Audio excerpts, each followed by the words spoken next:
That's case number 445 on the calendar in the matter of Campbell versus Noguera. Parties have been sworn in, Judge. You may be seated. Folks, have a seat. Ms. Campbell, you and Mr. Noguera lived together for a period of time. You were both signatories on a lease. At one moment in time. Well, it was more than a moment. Yes. According to your complaint, he asked you to leave the apartment. You did leave. Mm-hmm. And you left after you paid that month's rent. So you want that portion of the rent back that you paid. Correct. And in addition, since Mr. Noguera asked you to leave, and you claim that he said he would take care of it, his cousin or somebody, your uncle, was going to move in, and did move in to the apartment, that you should be off the hook for the rest of the rent. Mr. Noguera left owing rent on the apartment. Is that right, sir? That's correct. And according to you, the landlord is coming after you for the money. Both of us, yes. Let me see the notification from the landlord.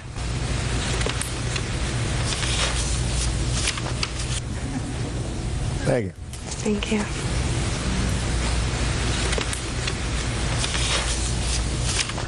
When did you move in together? About the middle of April of last year. And when did you move out? The beginning of June of last year. Why did you move out? We had broken up and I was forced to move out. I was kicked out. What do you mean you broke up and you were forced to move out? I came home. He was very disgruntled with me, upset, and he kicked me out. Well, what did he say? He basically said that he didn't want me in his house and in his bed, which it was all partially mine too. And the next morning I grabbed my stuff as much as I could and left. Is that right? Yeah, but not exactly, Judge. That's not exactly the way everything went down. Is it close? It's close, yes. So you told her you didn't want her around anymore? No. It was a mutual thing. You know what I mean? We had been together for a while, and she had been going through some financial problems, and I had started to feel like I was raising her almost, like I was her dad. You know what I mean? I was teaching her a lot of things, and I felt like she was trying to... I'm not interested. ...play house with me. Listen to me. I'm not interested. Did you ask her to leave?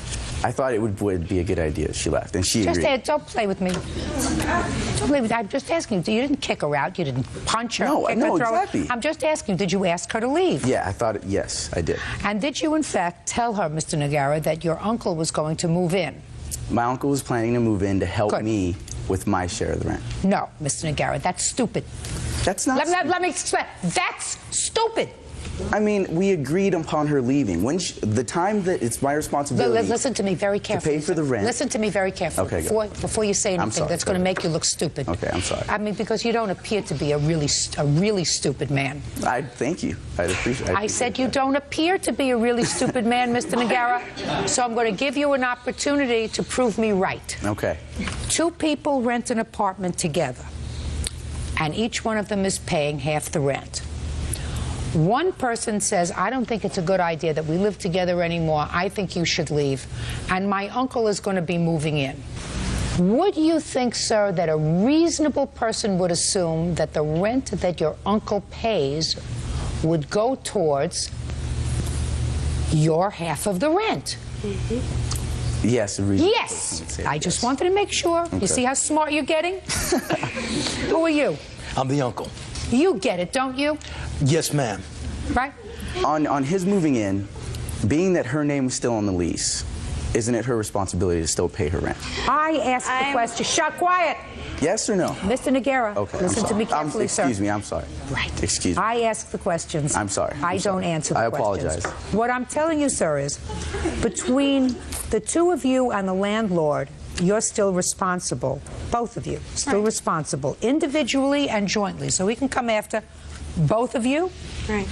Right? Mm-hmm. But I assume that he is serious because he keeps sending you these nasty letters. Has anybody gotten served with a letter from an attorney? I do have a actually money judgment and a notice to vacate that was canceled. May I see it? And on what basis was it canceled, madam? It was canceled because he moved out the day prior to it actually being served. I see. So this was a dispossess. They just wanted him out because he hadn't been paying rent. Now, why hadn't you been paying rent, Mr. Noguera? Well, after she left, the burden of the rent was so overwhelming for me I couldn't pay it anymore. You know what I mean? He had moved in to help me with the rent and help us out, but with my work, I'm in construction, so it started falling off a little bit, and I couldn't afford it anymore. So I didn't have anywhere to go, and I had to be there not paying rent. I realized that that's a big problem with my apartments and stuff, so I had to move, and I got my stuff together when I could, and I did leave at that time. You want to say anything? No, I don't. That's a real good idea. I think. And who is this? That's my wife. And when did she move in? She didn't move in. When did she come to stay? She didn't come to stay. When did she sleep there? Well, I don't know. Okay. When did she sleep there? She had never. Well, she came over and she would hang out with me, but she never moved in or brought her stuff over. You are an amoral person who thinks that you can get along with a glib tongue and a smile. I got news for you, sir. I am not impressed. I don't find you either attractive or adorable. Judge Judy continues in a moment. Maybe you had bad upbringing. Maybe your parents didn't know how to raise you. My parents are excellent parents. Then they are disappointed in you. Because either you didn't learn the lessons or they didn't teach them to you. Which one is it? And later today, Dogs grabbed a hold of the chicken and was shaking it and chewing on it, and I screamed and yelled to get him to leave. Then I got my shoes on and grabbed the gun and went outside. real cases, real people. Judge Judy. Nina Campbell says her ex-boyfriend, Orlando Noguera, kicked her out of their shared apartment. Now she is liable for the lease. I find what you're doing here today really reprehensible. You're trying to make excuses for conduct that you can't excuse. You did the wrong thing. You stiffed the landlord for no reason other than the fact you had your uncle living with you. Between the two of you, you looked as if you went out at 8 o'clock in the morning, from 8 to 8, collected cans and turned them in. You could collect enough money. You look as if neither one of you was missed a meal in a very long time. You stiffed the landlord. You try to put the burden, I'm speaking, you try to put the burden on your former girlfriend of this, which is really your responsibility. It is your responsibility, and you come here with a glib attitude and think that I'm going to find you adorable. Well, quite frankly, sir, I don't. I think that if you came here and said, listen, I fell on hard times, I didn't have the money, I know it's the wrong thing to do, I didn't do the right thing, then I would say, okay, he's not a bum. But when you ask her to leave, and she doesn't want to live in this apartment with you anymore, you're not getting along, you asked her to leave. I'm speaking. She left. She did what you asked for. You moved somebody else in. You moved your uncle. Then for a period of time, your now wife was living with you. She was never living with us. Sir, I guarantee you that there were nights that she stayed over. Well, because she stayed over doesn't mean she was living there. You're doing it again. You're doing it again. Don't you get it? You treated it as your apartment, and you didn't pay rent. You stiffed the landlord, and you forced him to go to court and spend legal fees, spend money, in order to get you out of the apartment, because that's a scam. What do you do for a living? I'm in construction. I do windows and doors. You work for a company? That's correct. You get paid every week? Definitely. You like to get paid every week? It's my favorite part. Good. You're a smart aleck. But I'm going to tell you, you wouldn't like it if you worked for a week and your boss decided not to pay you. And if you worked for 2 weeks and your boss decided not to pay you, I guarantee you, you and your uncle over here would be on a picket line outside alleging lots of things. Well, that's the way your landlord makes money. Your landlord is in construction, and his construction is he has apartments that he rents to people who use his property, and he expects to get paid, just like you expect to get paid for your work. And when you don't do that, when you're just a wise guy, maybe you've had bad upbringing, maybe your parents didn't know how to raise you. My parents are excellent parents. I want to tell you something, sir. Then they are disappointed in you. Well, because either you didn't learn the lesson, or they didn't teach them to you. It could only be either one of two things. Either they didn't teach them to you, which makes them bad parents, or you didn't learn them. Which one is it? Could only be those two things, sir. Okay. Either you didn't learn them. It's that I didn't learn. Right. You didn't learn them. So what you have to do is you have to assume responsibility.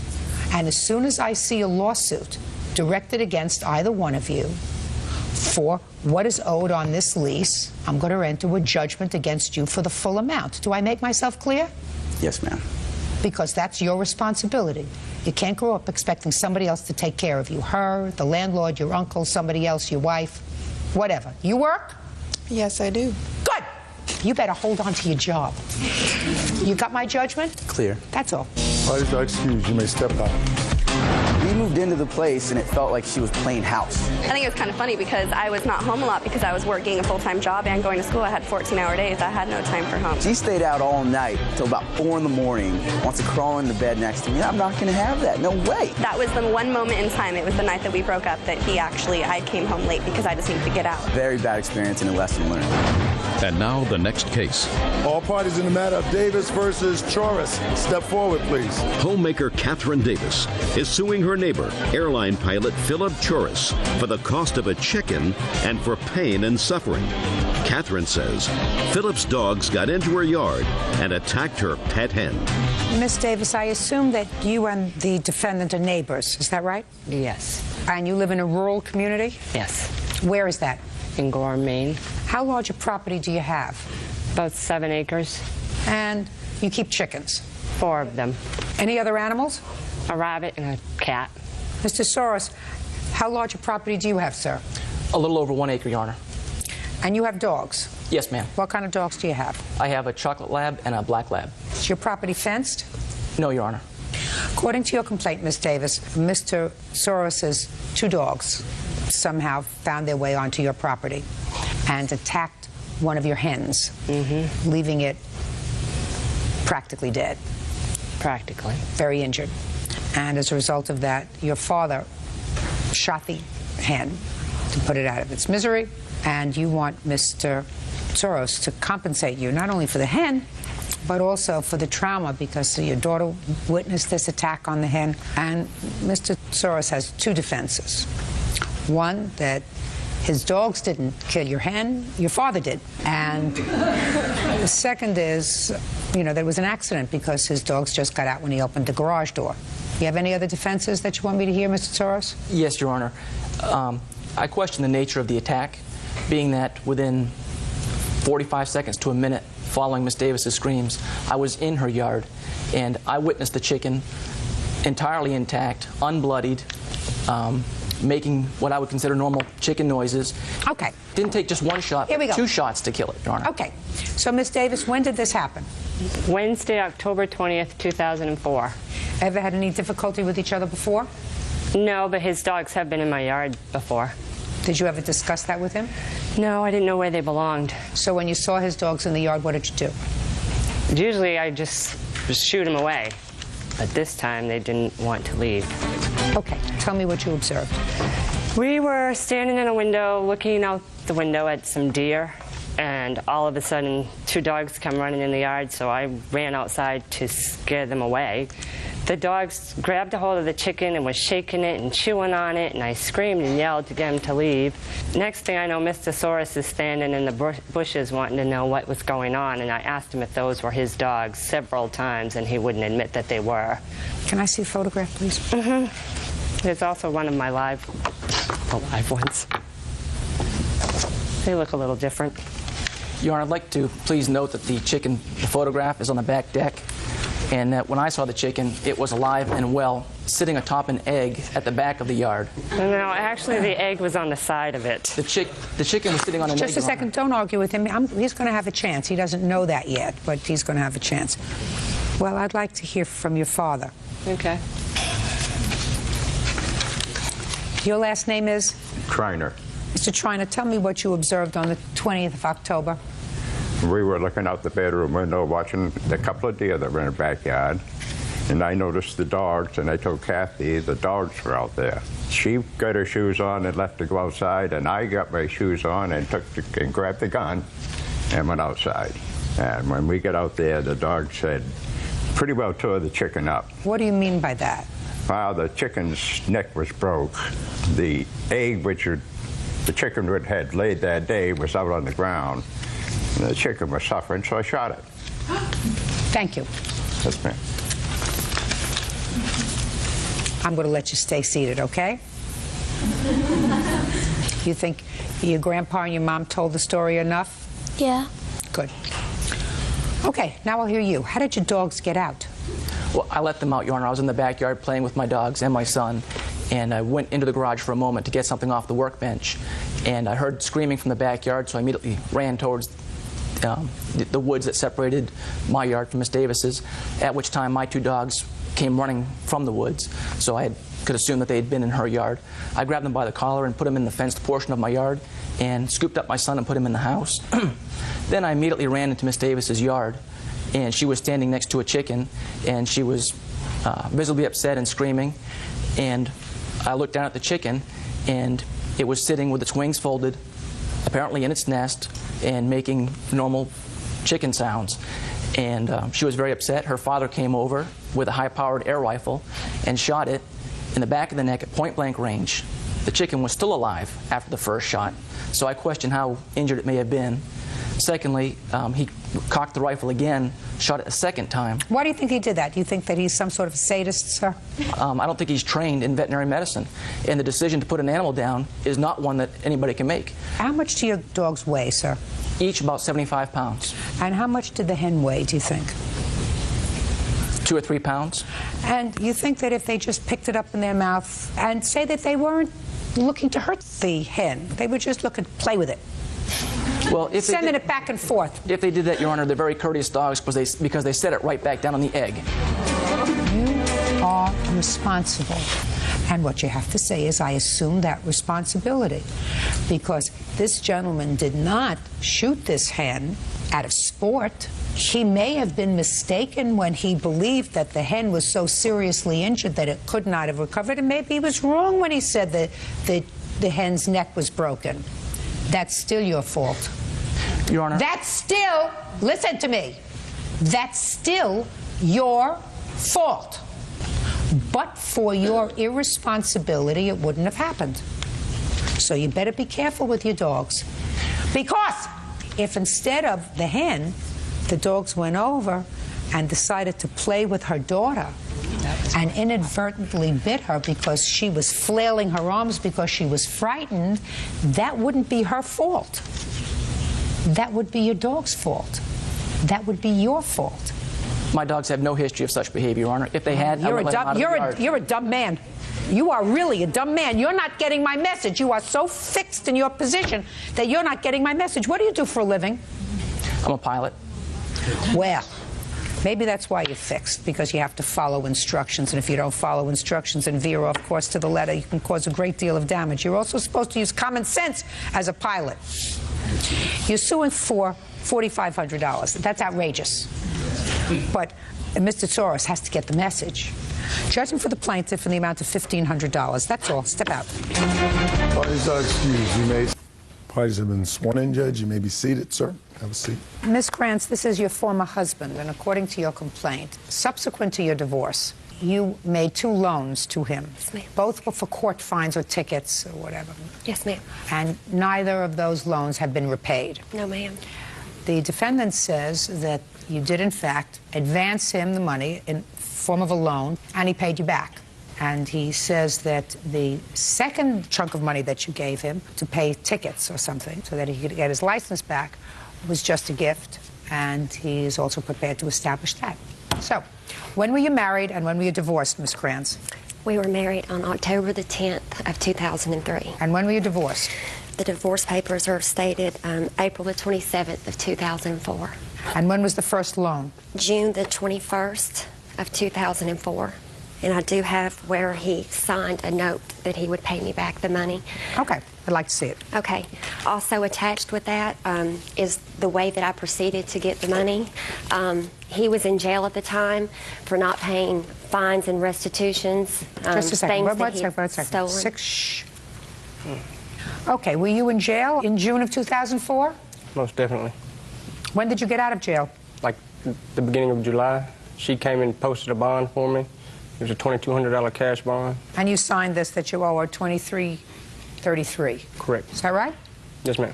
With regard to that, you say you paid her back. Yes, ma'am. How come you called your former wife for the money? You were divorced? We were planning on trying to work things out. We've been talking on the phone while I was in jail. I would have been there probably 4 years if I had not made that bond. She was pretty much the only person I knew that would help me. Okay.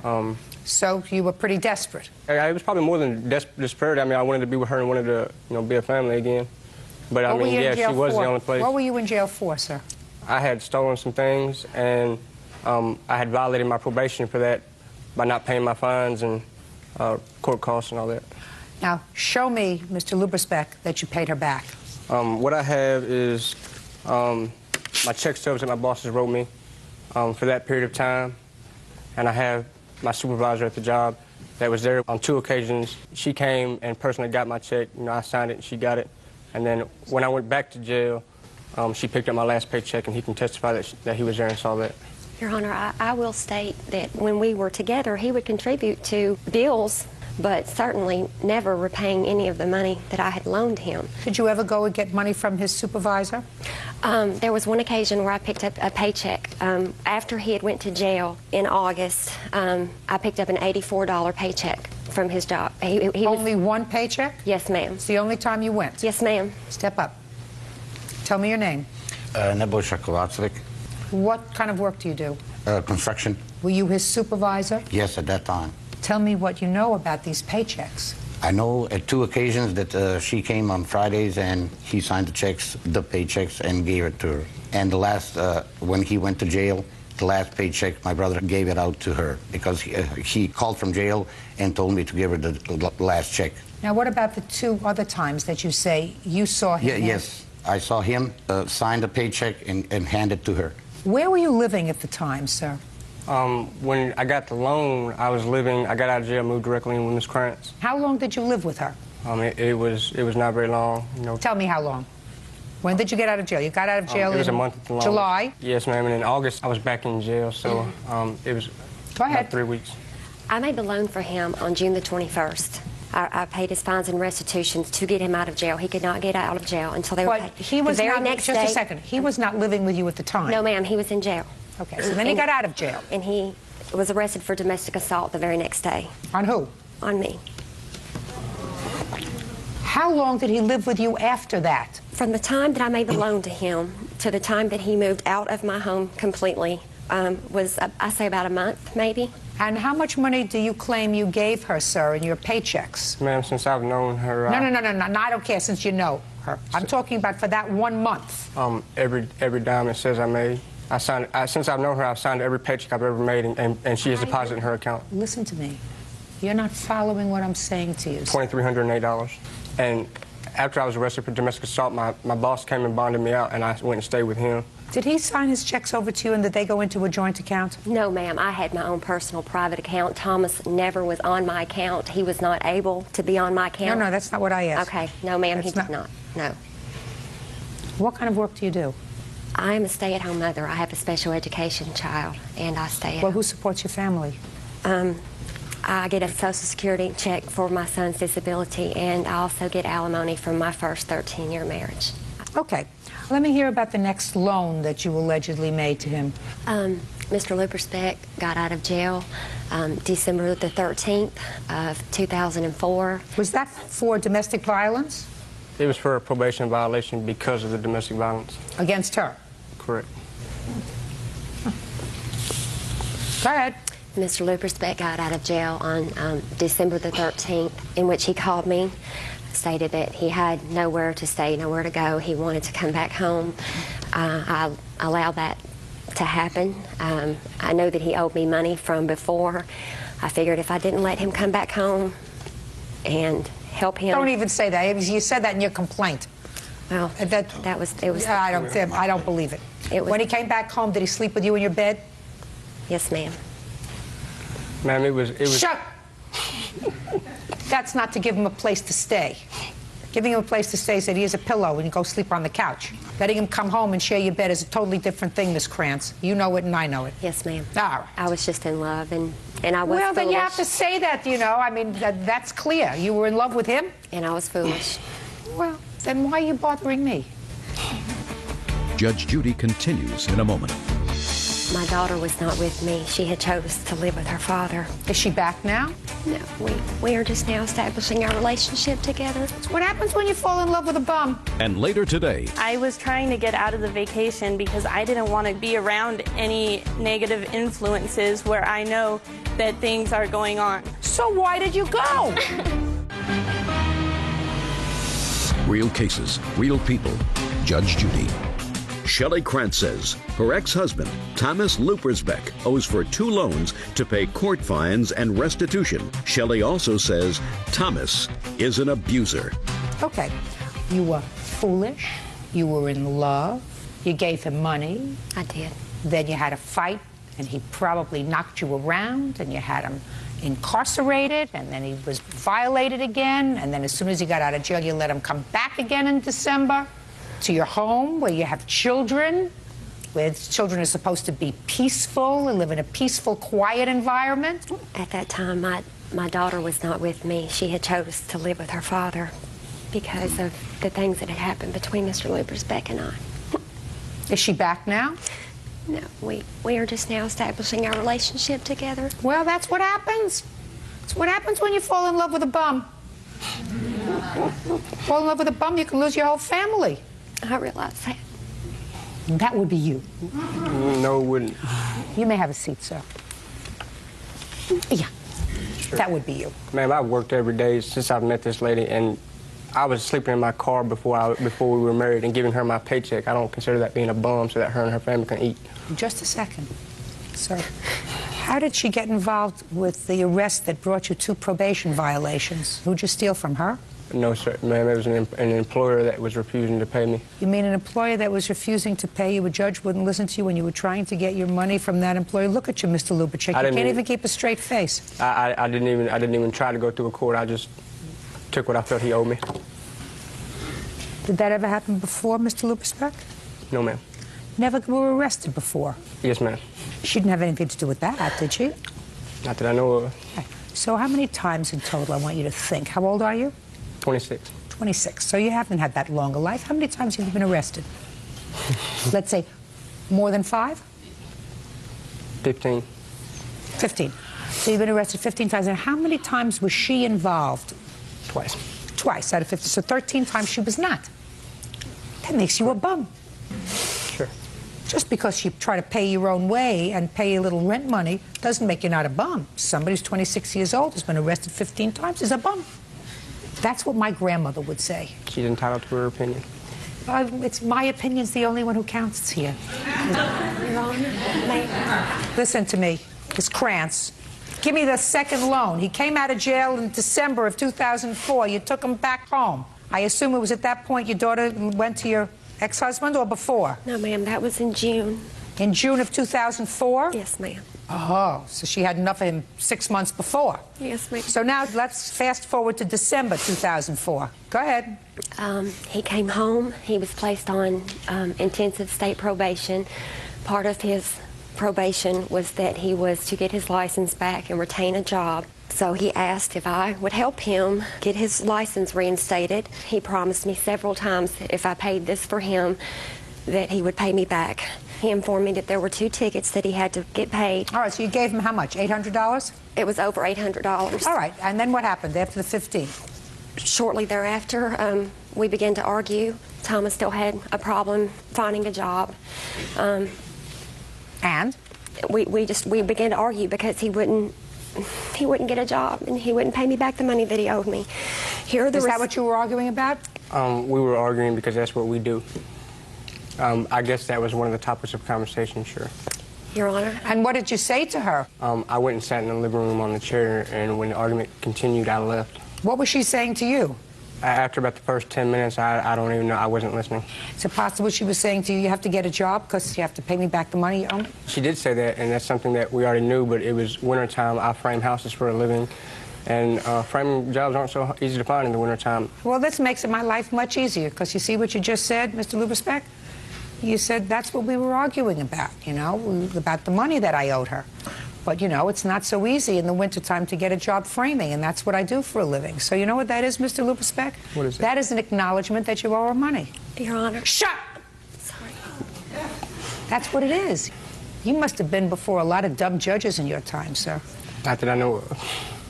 Somebody who's been arrested and probably convicted more than half a dozen times, as far as I'm concerned, should probably be in jail forever. Listen to me carefully, sir. Did you give him a W-2 for his taxes? Your Honor, it's a different form. It's a different 1099. Okay, so you gave him a 1099. Yes, he's got that. You have a short time to fill out your taxes, sir. Correct, ma'am. April 15th. Right. Judgment for the plaintiff in the amount of $3,195, which is the amount requested. I don't believe, Mr. Luberspeck, that you paid back this loan. Your final statement to me indicates that the last argument that you had with the plaintiff was over this loan.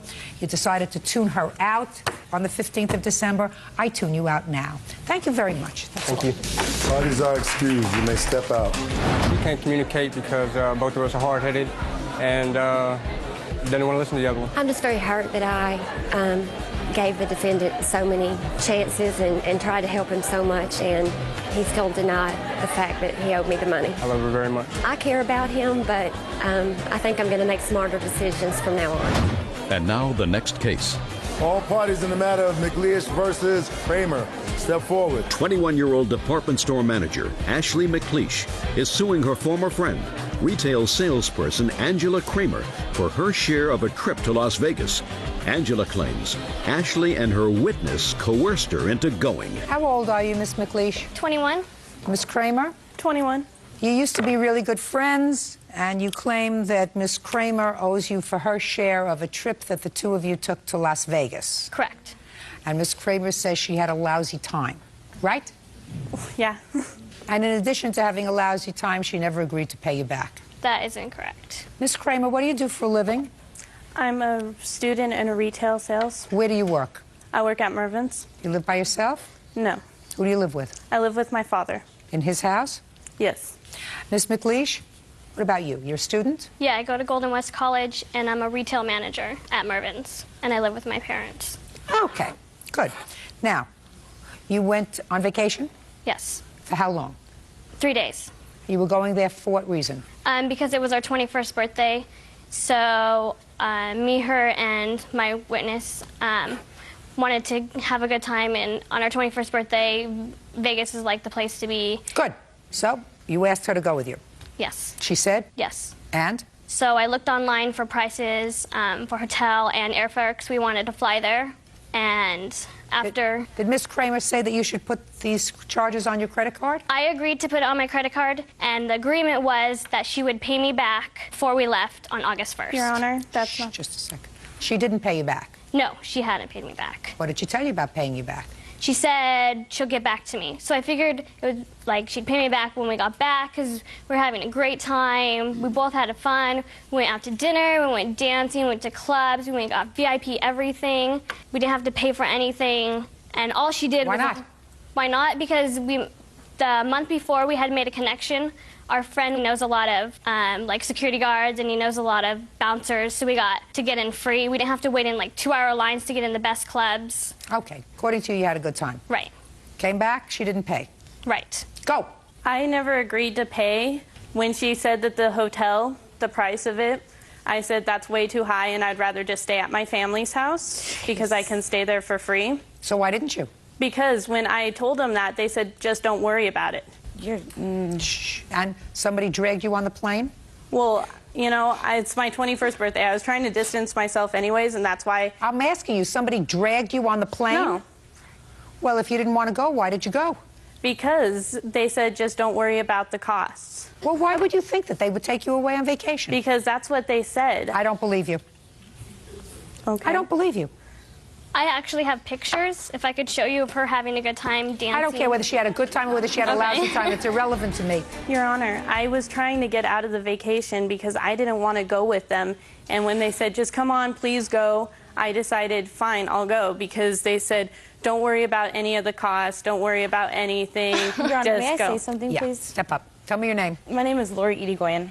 And we spoke to her the night before we left, and she said, yeah, she couldn't afford it. But then we said, okay, we've still put it on a credit card. You need to pay us back, or you need to pay Ashley back. She didn't want to do that. Well, you can't. Well, what did she say? She said, no, I don't have to pay you back. If I don't go, I shouldn't have to pay you back. Exactly. Why did you call the night before? Because I had talked to them recently before that also, because what I was doing was I was talking to my backgrounds investigator, and when I was going through looking at the lie detector test and polygraph... I have no idea what you're talking about now. Well, I have absolutely no idea what you're talking about. What it is I'm going for a future career in the criminal justice, and so I was talking to a backgrounds investigator, and she was showing me the polygraph test, that you would have to be taking, and it had to ask questions about your friends and what you know about your friends, and that can make you fail and make it so you can't get into a premier area. So I had please. I had decided that I didn't want to be around any negative influences where I know that things are going on. So why did you go? Because I made a mistake. I thought. Good. Yeah, that's what you say. You say, I made a mistake. And when you make a mistake, what do? Pay! Judgment for the plaintiff for the amount of $296.45. Thank you, Your Honor. And then the matter of Aristizabal versus Morales. Parties have been sworn in, Judge. You may be seated, sir. Have a seat, ma'am, please. Mr. Aristizabal, what kind of a business do you have, sir? Do an auto repair business, ma'am? According to your complaint, Mr. Morales came into your shop to have his car fixed. You did a diagnostic workup on his car, told him he needed transmission to be done. Yes. He decided at some point that he didn't want you to do the work on his car, and he went to leave. You told him he couldn't leave until he paid you for the diagnostic work, which was $85. Yes, Your Honor. Now, at some point, and you're going to tell me how this happened, he tried to leave. You tried to stop him. Tried to stop him by having one of your employees close a gate. He plowed through, damaged your property and a sign. You want him to pay for all that damage. Mr. Morales says that you had no right to try to restrain him. Correct. That you did no work on the car, that when your gate closed on his car, you caused damage to his car, and he is counterclaiming. Correct. What day did Mr. Morales come into your shop? On 11/16, Mr. Morales came. I do have an exhibit. What time did he come, sir? 4 o'clock, 4:30. And what time does your shop close, sir? 6 o'clock, Your Honor. Did Mr. Morales have an appointment, or did he come in No, he walked without in. an appointment?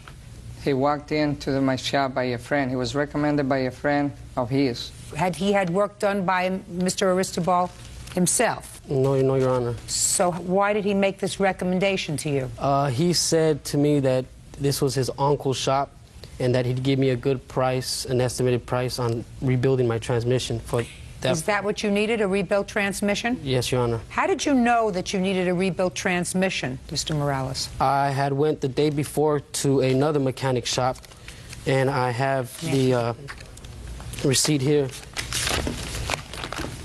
It shows that I paid for diagnostics, and it states there that my transmission needed to be rebuilt. Now, when you came into Mr. Aristibal's shop, sir, did you tell him you needed to rebuild the transmission? Yes, I did, Your Honor. Well, actually, when I first got there, he wasn't there. He showed up about 45 minutes later. So at that point, it was between 4:45 and 5:30. About 5:30, when I finally got in contact with him around that time. He showed up. He asked me... Who's Giovanni? He was Giovanni at the time. He stated his name was Giovanni. He asked me what was the problem with the car. I stated my transmission needed to be rebuilt. He asked me, how do I know? I told him because I had another diagnostics done. So he then got in the car and test drove the vehicle. How did he test drive the vehicle, sir? He drove it up to the garage door, and then he also reversed it back. He opened the hood. He looked in it. The vehicle was on the whole time, and then that was basically all he did. He asked me, follow me into my office. He asked me for my information. May I see the piece of paper that you have, sir? Is that the information that you filled out when you came in? Yes, this is exactly information exactly as to what happened. Okay. Is this the piece of paper that you filled out while Mr. Morales was sitting in your office? There is 4 copies, Your Honor, just to refresh you. There's 4 copies at the beginning of the estimate. That was the final estimate, what it says, everything that I found with the vehicle, everything that said. He also asked me You're not answering my question, sir. That's the piece of paper that he filled up, yes, Your Honor. And he got an estimate of that. No. Mr. Morales did not sign this document that you have handed to me. Yes, he did. No. He did not sign this as it is written here. You filled this out after he left. So I want to see what he signed when he was there, not after you wrote everything that you wanted to write on this document about what happened later. I gave him a copy where it says computer diagnosis, ABS not working, to check and advise. $85 on the top of it, as you can see. The final invoice, This invoice is meaningless to me, sir. So then let's get over this, because we're not going to waste any more time. We're not going to waste any more time. Fine, Your Honor. Tell me what you did with the car, Mr. Aristobal.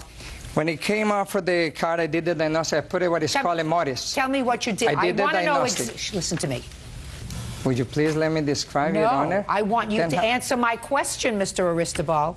I final invoice did. I told him exactly what it was wrong at 5:30. He said he was going to take it somewhere else to have it repaired somewhere else. He wasn't going to do it then. I asked him he must repair. He must pay me for the diagnosis that I had done.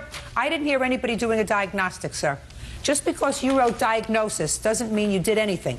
Now, you want to tell me exactly what you did or produce an employee who performed any work on the car. It says right there on the invoice, Your Honor. Mr. Aristobal, that's what the whole dispute is about. Mr. Morales says you didn't do any work on his car. So he signed an invoice saying to have the car diagnosed. This invoice, sir, is worthless. You wrote this invoice after the whole incident happened. Did you see that I did it after, Your Honor? Sir, you can't produce something. I am producing. That's the honestly true, Your Honor. Mr. Aristobal. Judge Judy continues in a moment. We started arguing. He was, being loud. I got loud also. He was a little bit high on drugs, I will imagine, because he was very. This man was not high on drugs. Real cases, real people. Judge Judy. Mechanic Orlando Aristizabal says customer James Morales owes for skipping out on a bill. James says Orlando didn't perform any work on his car. Who is this person? That is a customer that happened to be there when he damaged his car, and he's here to testify. He damaged the car with the... So this is a witness that you brought. Did you bring a witness who did any work on Mr. Morales' car? No, Your Honor. Okay. Now, did anybody else take your car away from you and put it up on a lift or a machine? No, Your Honor. When you told him that you weren't going to do the job, what happened? Well, what happened was, from after he drove the vehicle, we got off the car, we went into his office. He asked me for my information. I signed the form. He said that he was going to call me the next day to let me know exactly how much it was going to cost, that it was mandatory for his company to do a diagnostics. So after all, I agreed with it. I said, fine, fine. I agreed with it. I left the premises. What made you change your mind, sir? Overall, the car is in my name. It's my car. But that's my wife's vehicle. I have a 99 Tahoe, my truck, which I drive to work and back. She uses the Infiniti to go to work and do her errands. The car that was getting fixed was coming out of her money. She said no. She decided not to. She told me, well, we're wasting our money if we're throwing our money out the window to get another diagnostics done if we just got one done yesterday. So from there... So you went back inside to get your car. Right. When I went back to the premises, we pulled into the vehicle. She pulled in where the gate line is, right on the premises line, where the gate would close, and she stopped. I got off the vehicle, I walked up to the garage, I seen my vehicle still in the same place, the key still in the ignition, the hood was still open, the door was open, and I looked for Mr. Giovanni, which he told me his name was at the time. I went into the office, I did not see him. I came out of the office, he came out of the back, he appeared out of the back. I then told him, we're not gonna leave the car with you after all, I'm gonna go ahead and take my car.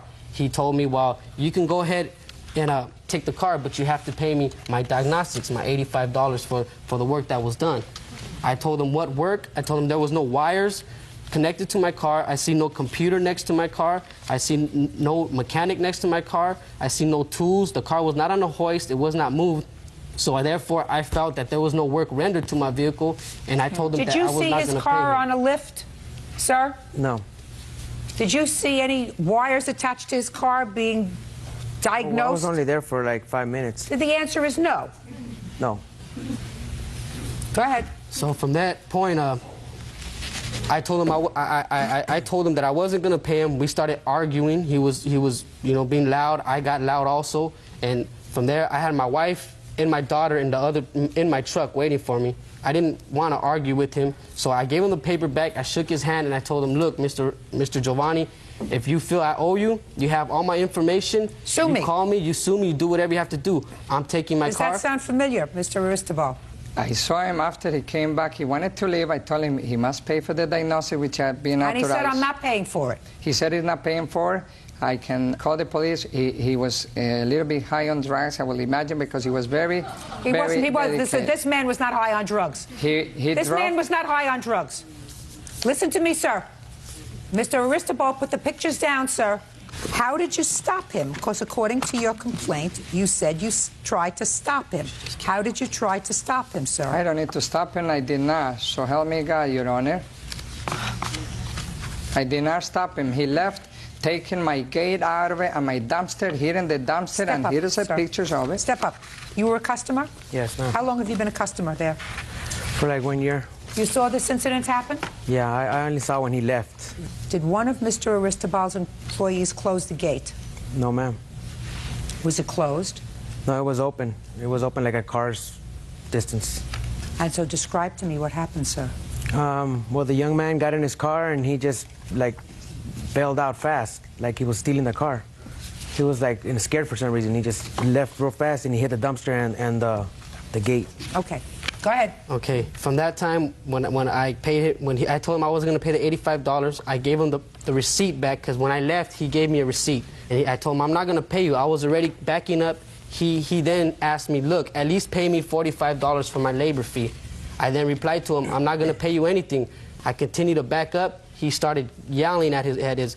There was about maybe 10 employees there. And if I may say, Your Honor, he was also an employee here. The witness is also an employee. If you notice his hands, they are greasy. You work for him? He is an employee. Part-time work for him? I don't work for him. I paint cars. He's a mechanic shop. What were you doing there that day, sir? He was fixing one of my cars. Fixing one of your personal cars or your business cars? No, one of my cars. Your that Honor, I'm going to sell. Yeah, I try to get cars fixed so I can sell them. Sit down. Go ahead. From there, he yelled at his employees, don't let him leave, don't let him leave. I'm calling the police, don't let him leave. Well, my wife was still parked in the same place, if I can point out. She was parked here, right on the gate where the gate closes. And one of the employees started closing the gate on her vehicle. My daughter was in the car on the passenger side, behind the passenger back seat, and where the gate was closing onto. My wife then exits the vehicle and asks Giovanni, what's going on? What's going on? Giovanni replies, he's trying to steal my money. He needs to pay me. You guys need to pay me my money. She got in the vehicle. She backed up. She got onto the street. I then continued to back up. When they closed the gate on me, when it hit my vehicle, if you can see, if I can present some pictures to you. If you notice where the red arrow is, that's where I came to a complete stop at the dent that it made. I want to see all the pictures, Bird. There's Mr. Aristobal's also, please. This is the customer's car.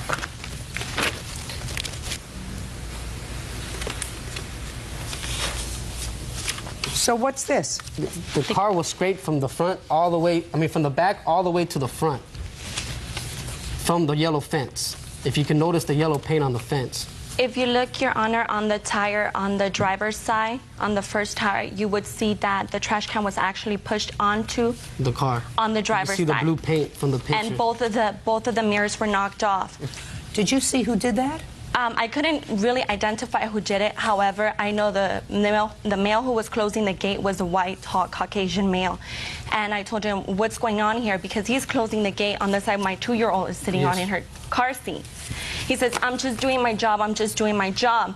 Mr. Giovanni at the time, who had presented himself as Giovanni, was instructing his workers in Spanish that by no means let us out. Mr. Giovanni at that time said that he was going to call the cops. However, Cop Ernst did call the dispatching group to see if any call was dispatched from that location, and it was a negative. Who's Giovanni? This is, I named my shop after my son. When somebody comes in and asks for Giovanni, your name is Orlando. I am Giovanni's DBA-S. Yes, Your Honor, that is true. I'm Orlando DBA-S Giovanni's. That's how my fictitious name is. You have estimates on your car? Yes, we do, Your Honor. We have an estimate that was done a couple of days after the incident. The next day. The next day. Which is the 17th. It's also dated. Do either of you have a police report? Yes, we do. We have a copy of the preliminary police report that was filed that day. If I may... Do you have a copy of a police report that you filed, Mr. Aristobal? Yes, Your Honor. I'd like to see it, please. If I may, Your Honor. Shh. Okay. No.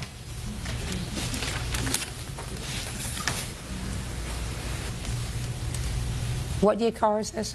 It's a 1993 Infiniti G20. Well, the cost of painting it is $3,000. It's Right. worth more than the car. Exactly. Right. You paint cars, sir? Yes, ma'am. How much do you charge it for a really good paint job? It varies from $2,500 to $500. And what about to take out all the dents on a car? Depends how many, what kind of dents. Here you go. It's not often that I have an expert witness that I can question. You can stand up, sir. It could be fixed without changing any parts. Great. How much could you fix it for, sir? I can fix this probably for $1,500. You know what I find interesting, Mr. Aristobal? That Mr. and Mrs. Morales filed their police report the date of this incident, the 16th. Right after. You didn't bother to file yours until the next day. When I went there, they told me I won't be able to file the same day because simply they have filled out one. And when I got there at the Foothill Police Division, they told me I must wait until next day so I can file a report. And I went back. Are you telling me that a police officer said you couldn't give your version of the events on the same day? Yes, because it was one taken already. Yes, Your Honor, that's But the next day it was okay for them to take it. Well, I went over it again. So what you're telling me is the next day they said... Yes, Your Honor. Mr. Aristobal, you did the wrong thing, sir. There was a dispute. Whether you were right or wrong with regard to the dispute, you had an option. And your option was to let this gentleman and his wife leave. I did. And no, you didn't. Yes, I did. No, you didn't. To let this gentleman and his wife leave, causing no problem, deciding to sue him, you had his name and address, you felt as if he owed you $85. That's what you do. You said, no, I'm calling the police. The truth of the matter is, if you had called the police at that very moment, Mr. Aristobal, you would have been the first one filing the police report. You didn't call the police at all. Yes, I did, Your Honor. Not that day you didn't, sir. So help me God. No, you didn't, sir. Because then you would have filed the police report before them, and if I listened to your logic, when they came out speaking, then when they came in, the police would have said to them, you can't file a report today, Mr. Aristobal already did. You have to come back tomorrow and file your report. I know exactly what happened. You don't have to be a genius to figure out what happened. There is no indication whatsoever by you or any witness that any work was done on Mr. and Mrs. Morales' car. You were annoyed that they weren't leaving the car. You told your employees to close the gate because you weren't going to let him take the car. You frightened his wife by your actions, and you're going to pay for his car. And my daughter. And he's not going to pay for any damage that he did to your gate or your dumpster because he had no right to try to keep him inside, which you did. You have recourse. This is not the Wild West. Judgment for the defendant in the amount of $1,700. You can have your car fixed for that amount. Otherwise, you'll have to total it. Thank you. To train him. Your Honor, this is case number 457 in the matter of Jimenez versus Brooks. Parties have been sworn in, Judge. You may be seated. Sir, have a seat. My money's on you. Okay. Ms. Jimenez, this used to be your boyfriend. You claim he has a bad temper, and while you were in the midst of an argument, he kicked your car and then body slammed you on your car, causing damage to your car. Yeah. Now you're suing him for damage to the car, but not damage necessarily to your body, which causes me some pause, because to me, if somebody took me and threw me against a car, I would sue him for hurting me, but I guess your car is important. And also, you say in another fit of rage, he broke your cell phone. Yeah. Mr. Brooks says, well, he did in fact break the cell phone. Yes, ma'am. But he says with regard to the car, you were trying to run him down, and he merely tried to protect himself by trying to hold back 3,000 pounds with his foot. Right? Yes, ma'am. Okay. When did this incident happen with your car, Miss Jimenez? October 7th. Where were you? We were at my house. How long had you been at your house? About 3 minutes. We'd gotten into an argument right as we pulled up. He was in your car? He'd gotten out of the car and I was still in the car. And we'd gotten into an argument and I didn't want to get out of the car. I didn't want him to go into my house. So I told him I was going to take him home. He was coming to your house for what? To take a shower. Why? He doesn't have a shower? his shower didn't have a shower curtain, and I guess he liked my shower better. His shower didn't have a shower curtain? Yeah. How do you do that, sir? Oh, we just took baths. You just took baths in your house? Yeah. Why don't you buy a shower curtain? Lazy, I guess. How long have you lived in this house without a shower curtain? It was like 2 months. 2 months without a shower curtain? Yes, ma'am. Who lives there? Well, it was just me and my brother at the time. Did you used to live with your mother? Yes, ma'am. And your father? Yes, ma'am. Did they have a shower curtain? Yes, ma'am. All right. So he was coming to your house to take a shower because he got tired of taking baths at his house. Yeah. Probably got tired because if he didn't have a shower curtain and only took baths, I guarantee you that he didn't clean the bathtub. That's not true. That is true. She's lying. No. Anybody that doesn't have time to buy a shower curtain doesn't have time to rub-a-dub-dub scrubbing out the bathtub. Anyway, okay. So you picked him up to take him to your house to take a shower. You got into an argument in the car. He got out of the car. You didn't want to get out of the car. You wanted to drive him home. Yeah. Somehow my roommate got involved into this argument, and he went up to the house to confront my roommate, and he assaulted my roommate. And then after that, he came back out, assaulted me, and then... Well, tell me how he assaulted you. He pushed me to the ground and kicked me in the leg. What was the fight about? That he used me. Used you? Yeah. Used you for what? Well, he didn't have a car, you know, he really didn't have very much money, and I was pretty much there for him. Okay. So he threw you down on the ground and he kicked you twice. Go ahead. He continued to follow me around, so I went and got in my car, and he continued to yell at me while I was in my car, and then he started... What was he yelling? I wasn't paying attention. I was too disturbed by what he'd just done to me. And so I just sat in my car, and he kicked the hood, and then he kicked the side panel twice, and I have pictures here of the damages that he did. That's not true, Your Honor. This didn't happen at her house. This happened at my house. That's not true. She was telling the truth. She picked you up from your house without a shower curtain and took you to her house that did have a shower curtain to take a shower. Yes, ma'am. Did you go into the house and take a shower? No, I had got into a fight with her roommate. Okay, about what? Because he said that I was using her. So I went up to the door, and I asked him if he said something, and he said he did. So he was walking away, and I kept following him, and then I hit him. You hit him? Yeah. What are you, nuts? No, ma'am. Where did you hit him? Well, I didn't really hit him. I kind of put... He was... He hit him as in he the head. Shh. She's lying. No, look, just a minute. You just said you hit him. Well, I pushed him in the back of his head as he was walking away. You know, kind of like that. Not true. Yeah, it is. And after that, we went into the backyard. We argued for a minute. Who argued? Me and him. Well, I certainly would argue with you. I'd probably call the police. And then you got back into the car? And she took me home. So what happened when you got home? Well, we got home. We were going to go out that night. I said I didn't want to go to the club she wanted to go, so she got mad. She was in her brother's car at the time. She thought I stole her keys. She kept coming over there after she went home from the club. My witness is right here. Okay, she was cussing, just ran into my house, didn't knock or anything, just walked in. We're in there chilling, you know. She said, "Where are my keys? Where are my keys?" I said, "I don't have your keys." She leaves and comes back, leaves and comes back. She does this like 3 times, okay?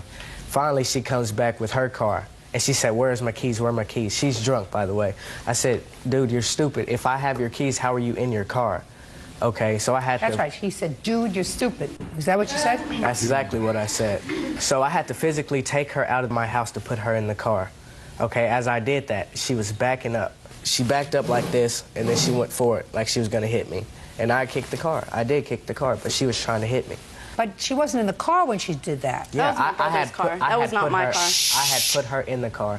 You would put her in the car? Yeah. Yes, ma'am. Mr. Brooks, how long was Miss Jimenez your girlfriend? 2.5, 3 months, maybe. Did you like her? Yeah. Why would you put her in her car if she was drunk? Because she wouldn't get out of my house. Weren't you concerned that maybe she would hurt herself driving around drunk in the car? Yes, ma'am, but she does that all the time anyway. She always drives around drunk. Every time we go to the club, we're both drunk and she drives. That makes you Dumb and Dumber.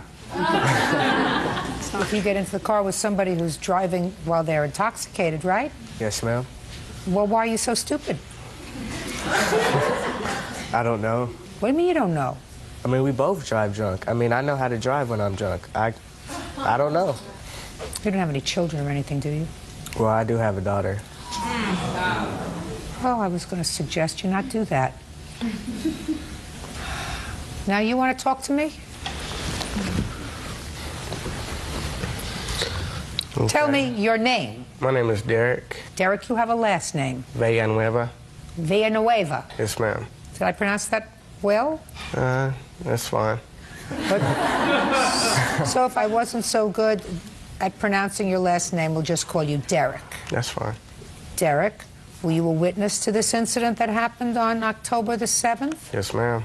Tell me where you were, Derek. I was in Ronnie's house, sitting on the couch, playing the PlayStation. Everybody's got a PlayStation. PlayStation he has, shower curtain he doesn't have.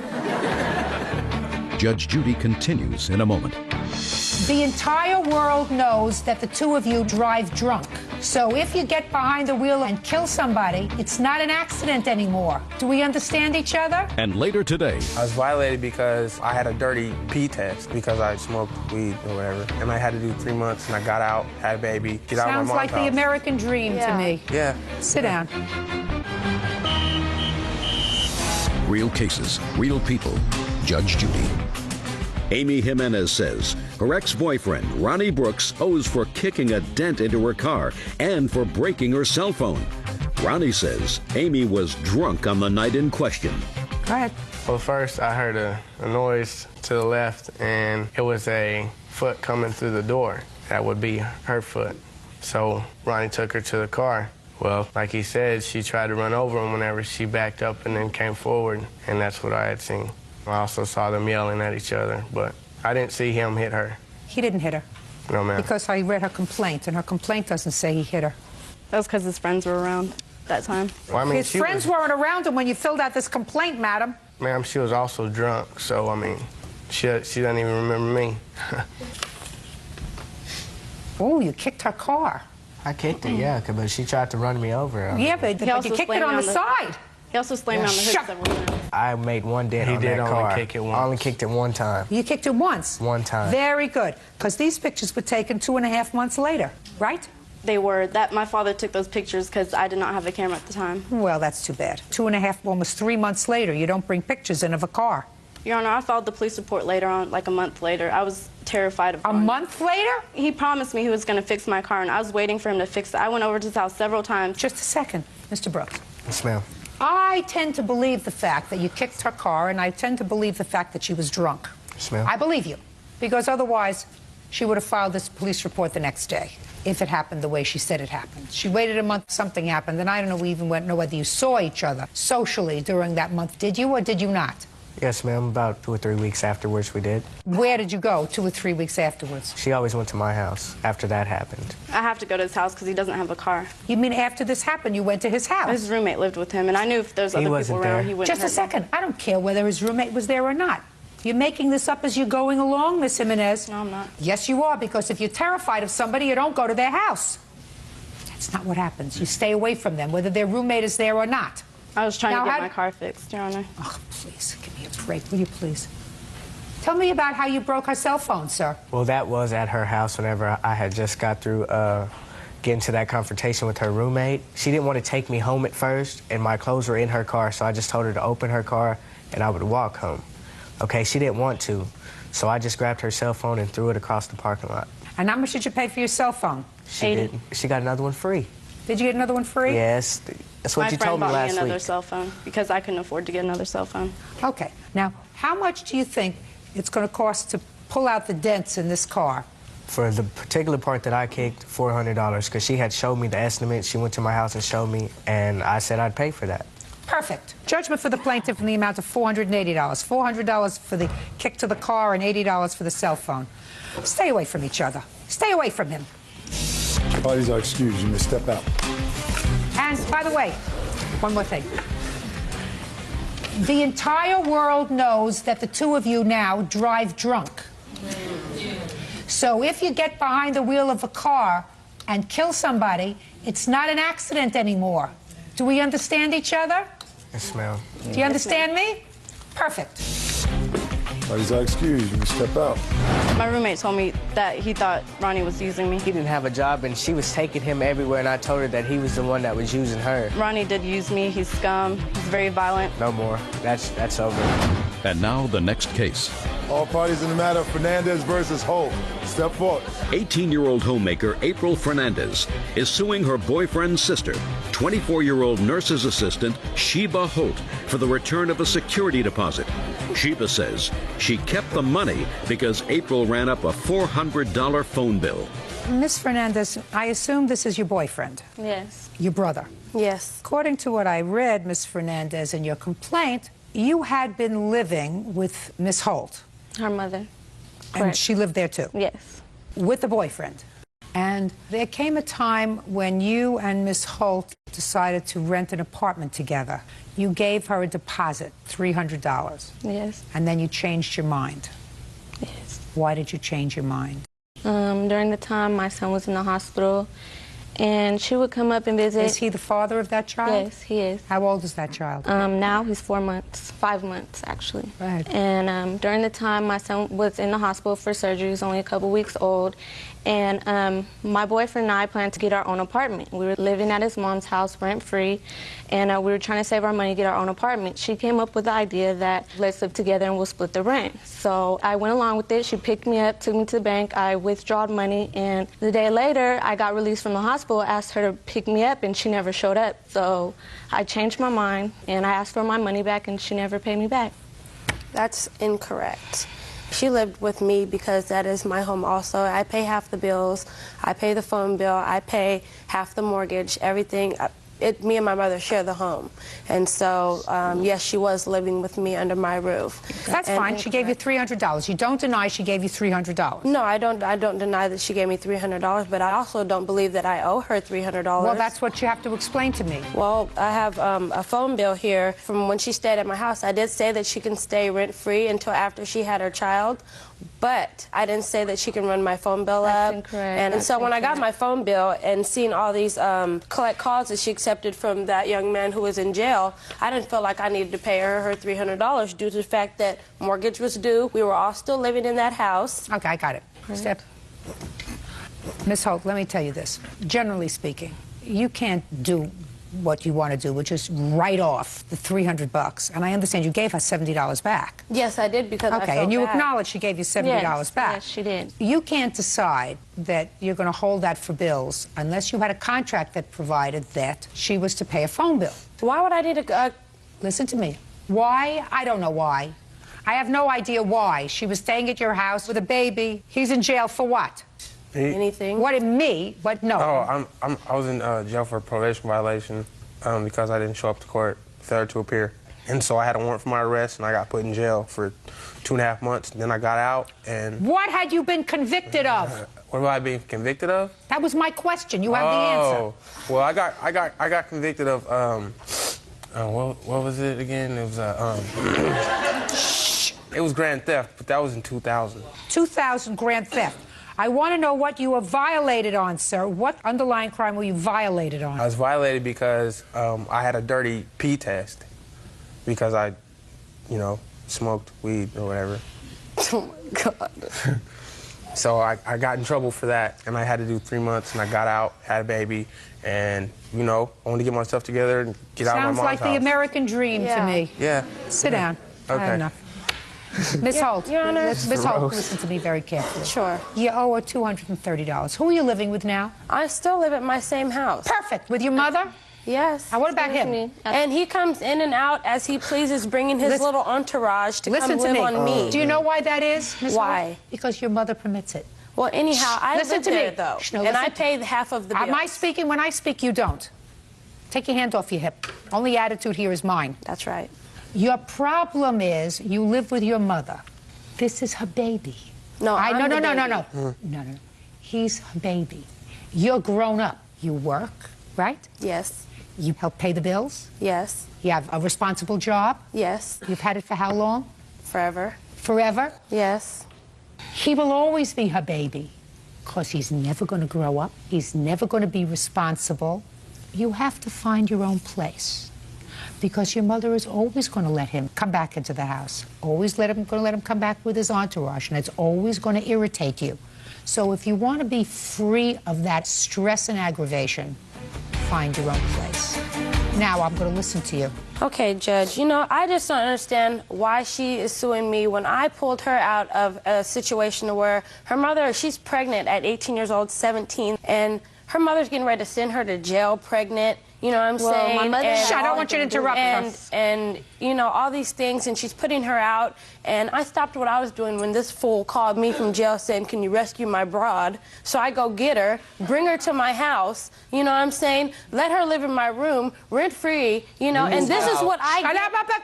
This is what I get in return. I get sued for Miss taking Holt, care of this Miss youngster. Holt, Miss Holt. She's wrong. I'm wrong for taking her into my home. Shh, don't speak. Letting her use me, that's what I'm wrong for. Miss Holt. Yes, ma'am. You are morally correct. You cannot, however, take her $230. Do I think that she's right to sue you after living, you know, on me for over 6 months? Do I think so? I think she lacks a certain amount of character. Yes. Right? But it looks like for every pot there's a cover. You get it? You get it? Yes, I do. Good. I'm glad I gave you a good laugh. Judgment for the plaintiff in the amount of $230. Listen, don't be such a good person anymore. You're right about that. And find your own place, because your mother's always going to take him back. Goodbye. Goodbye. Parties are excused. You may step. Yeah, this is case number 376 on the calendar in the matter of Hopper Damron versus Carnes. Parties have been sworn in, Judge. You may be seated, sir. Have a seat. Who's Miss Hopper? Hi. Okay, and who are you? I'm Melissa's mother. I'm Tammy Damron. Why don't you have a seat, Miss Damron? How old are you? 18. Okay, why don't you have a seat for a minute? I don't know if we're going to need you. Is this your former husband? Yes. Or soon-to-be former husband? Yes. But you are still legally married? Yes. How long have you been married? 1 year on September 27th. And you have a child who is how old? Almost 3 months. And Miss Carnes is his grandmother? Yes. Got it? Got it. From what I gather, a couple of years ago, you and your then boyfriend needed a car. You had an old car, and you decided to get a new one. Right. You didn't have good enough credit to buy a new one, so you asked Miss Carnes if she would buy the car in her name. You would make all the payments on the car, you and your husband. Correct. And you were going to trade in your old car as the down payment. They gave you a $2,000 credit. Correct. Is that right? And Grandma said she would do that, even though she risked her own credit if you didn't make the payments. But you did, in fact, you and your husband made the payments. Were you working during that year? Yes, I did. Actually, I had a job being a nanny. Did he work regularly? No. What did he do? I have no idea. Well, he did actually... What do you mean you have no idea? You lived with him. He had a DJ job on the side. That's pretty much what he did on the weekends and sometimes during the week. And when he wasn't doing that, he was at home. Who was taking care of the baby? He wasn't born at the time. So you were pregnant? Were you working while you were pregnant? Yes. Well, then an incident occurred with your husband. Correct. He assaulted you. Yes. That case is currently pending, is that right? Is that right, sir? Yes. So we're not going to get into that because that case has not gone to trial yet. So you separated. He took the car. You want your $2,000 back. Correct. That's what the case is about. Right? Yes. What kind of car did you trade in? 92 Geostorm. And in what month and year did you trade it in? August of 2003. Well, explain to me why you think you are entitled to $2,000 back from Miss Carnes. Basically, we had the arrangement that if we paid the payments that I would be able to drive the car, and we always made the payments. Whenever he wasn't working, I did pay the payments too. And you used the car? I honestly didn't have the car that much. He would take me to work. Well, we don't balance that out. You had it sometimes, he had it sometimes. My question to you is, look, this is what she has. Okay. She doesn't have the car. Right. He has the car. Right. Right? Right. Stand up so I don't have to point. I'd like to look at you over here. She doesn't have the car. She's a good Samaritan. Right. He has the car. Right. All she does is have the aggravation. She has the loan. And she has the problem if he doesn't pay. Right. But she doesn't get anything out of this car. Right. So why do you think that she should give you $2,000? Honestly, Judge, I think that I'm entitled to $2,000 because it's not fair that I have to raise my son by myself with no car, nothing. Without. That's not her problem. I You want to say something? You can say something. I mean, that may be his problem, but that's not his grandmother's problem. Why should she go into her pocket and take out $2,000 and give it to you? Because she's condoning what he did. So what? That's not a legal response. What? What I have to say, Judge Judy, is the car was mine. Melissa had transportation. She got together with this guy. The mistake in the matter was that we didn't get anything in writing. I didn't want them to use, Melissa had transportation. She worked, she goes to school. He didn't work. The fact of the matter is, now, whenever he wasn't working and the payments had to be made, it came from Melissa or from... Ms. Damron, excuse me. You're not following me. Okay. Why should Miss Carnes, under what theory is it fair for her to go into her pocket? She doesn't have a car. Because she didn't want to... Just a second. She doesn't have a car. He's not a party to this action. Why should she go into her pocket and take out $2,000 and give it to your daughter? I didn't want that car to be used as a down payment, but she did it anyway. Right. And you're not exactly. Yeah, she said that. She said that she would put the car in her name and not put their name on the title whatsoever. Your daughter asked her to do that. Yeah, and I was there at that time. Just a minute. If they needed a better car, did they ask you to use your credit? They did. And you said no? Yes. Okay, because you didn't want to have that responsibility. Correct? Correct. Okay. And so far, nobody has given me a logical reason why I should have Miss Carnes go into her pocket and take out $2,000 and give it to your daughter. The reason I see is the fact that she should get the money from her grandson. She should get the money from her grandson because Melissa has the brand new baby. I have to take off work.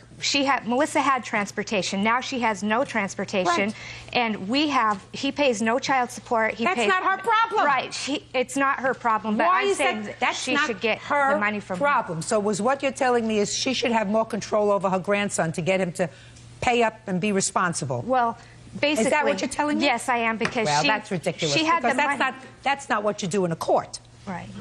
Well, I guess not, but they had the money to bail him out of jail whenever he put her in the hospital 3 days before she was having their son.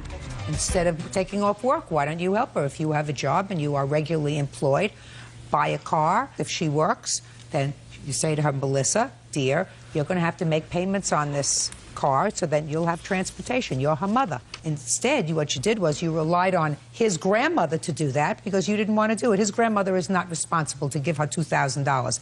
Maybe her soon-to-be ex-husband might be responsible for providing her with some sort of transportation because he now has the transportation, but that's not up to me. That's up to the judge who's handling their divorce. Certainly, Ms. Carnes is not responsible for $2,000 that your daughter would like to buy a new car. Case is dismissed, that's all. Parties are excused. You may step out. She's just mad I won't be with her, and that's what she's causing all this drama over. Basically, I was tired of being beat up and cheated on. I've worked since I was 17. I've supported her. She's lived with me since she was 16. No, he never works, and his grandmother basically bails him out of jail every time he beats my daughter up. I want her out of my life. I would just want to be able to see my kid and live my life. Basically, I don't think he's going to have anything to do with my son, considering I don't want him beating up my son, too. And now the next case. All parties in the matter of White versus Schimmels, step forward. Nurse Diana White is suing her ex-boyfriend, switchboard operator Tom Schimmels, for the return of $4,000 worth of property. Diana says her ex is an abusive man. Tom is countersuing for harassment and mental distress. Miss White, you claim that you met the defendant through a dating service. You moved in with him, and after a period of time, he told you that he wanted you to leave. You did, in fact, leave. It was not a pleasant separation. You claim he kept some of your property. You're suing him for that property in the amount of $4,000. Mr. Schimmel says that the only property that he has of yours is a stove that you left out on the front porch, that he's called you several times to come and get it. You can come and get it whenever you like because it's still there. Is that right, Mr. Schimmels? Yes, it is, ma'am. And that Mr. Schimmels is counterclaiming because he says that since you left, you have been embarking on course of harassing conduct towards him, and you caused some damage to his home when you moved out. Mr. Schimmels, I assume that you are legally blind, sir, and that dog is a seeing eye dog. Is that correct? Yes, ma'am. Okay. Miss White, when did you meet Mr. Schimmels? About June of 2003. How did you meet him? Through a singles line, a singles dating service. You arranged your first meeting when? I'm going to say June, the end of June. And when did you move in with him? The middle of October. When did you move out? February 10th. Why did you move out? Throughout our relationship, Tom would get angry and he would say, I just want you to move out. I just want you out of here. It made it very difficult to... So why didn't you move out? Because then he would say, I don't mean that. I just say that when I'm frustrated. The night of January 31st, we got into an argument over something very small, and he assaulted me that night. He hit me. I have a 911 tape. Judge Judy continues in a moment. I wasn't even comfortable in my own house. Well, what would you like me to do about that, sir? Well, that's why I countersued, because I was distressed, and, I've been distressed most of my life, sir. It doesn't mean that I come to a court and try to annoy somebody. Real cases, real people. Judge Judy. Diana White says ex-boyfriend Tom Schimmels owes for the return of patio furniture and a stove. Tom says Diana won't leave him alone. According to what I read in the complaint, Mr. Schimmels gave you $2,500. What did he give you the $2,500 for? That was for a grandfather clock, a china hutch, some rugs, and a computer desk, the bedding for the master bedroom, pictures, rugs, things like that. Well, do you have a list? Those are not... Do you have a list? I do not. I do, Your Honor. You do? Can I Yes. see the list? Who is this? Your friend? This is my witness, Tim Flanagan. Tim Flanagan, Judy. Your last name, sir? Flanagan. Mr. Flanagan, step back, sir. Bert doesn't like anybody to get too close, even Yeah, though all I right. know you don't look dangerous. Thank you. You bet.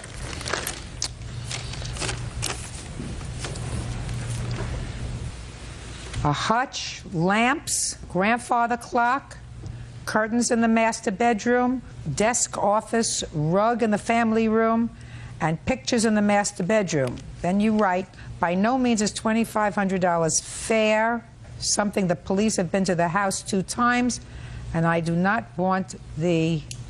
What is this, Bert? We'll ask her if she can read this, since it's her handwriting. I couldn't read it either.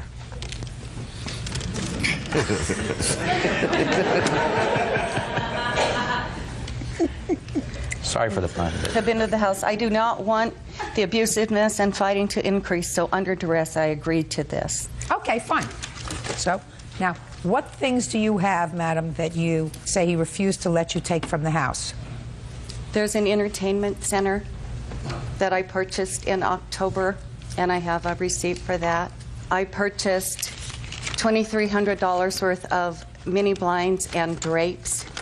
There's my antique stove. Let's deal with this. As far as the mini blinds, etc., you don't get those back. They're fixtures. They're a part of the property, so you don't get them back, and he's not paying you for them. The stove you get back because he says he has the stove, and you can come and get it at any time. Your Honor, Go and he get it. said this in the past, and he won't Okay, let me. we'll create an order that 5 days from today's date, at 12 o'clock, you're going to come there with a, is this an old stove? It's an antique stove. Fine. You're going to come there, and she's going to pick it up. Do you understand, sir? Yes, sir. I've told her many times to come get it, and she Fine. refused to do that, and I've Good. given her, all of her stuff. Fine. Terrific. The entertainment center. What about the entertainment center, sir? She said when we were I bought all the furniture from More Furniture, she said that she was going to buy that for me as a gift. Give me the date. It had to have been in October when we moved in, because I bought all brand new furniture for the whole house. And Okay. So listen to me very carefully, sir. In October or November, that means that within either a month to 2 months, you told her to leave the house, correct? After just pay careful attention, Mr. Schimmel. Okay.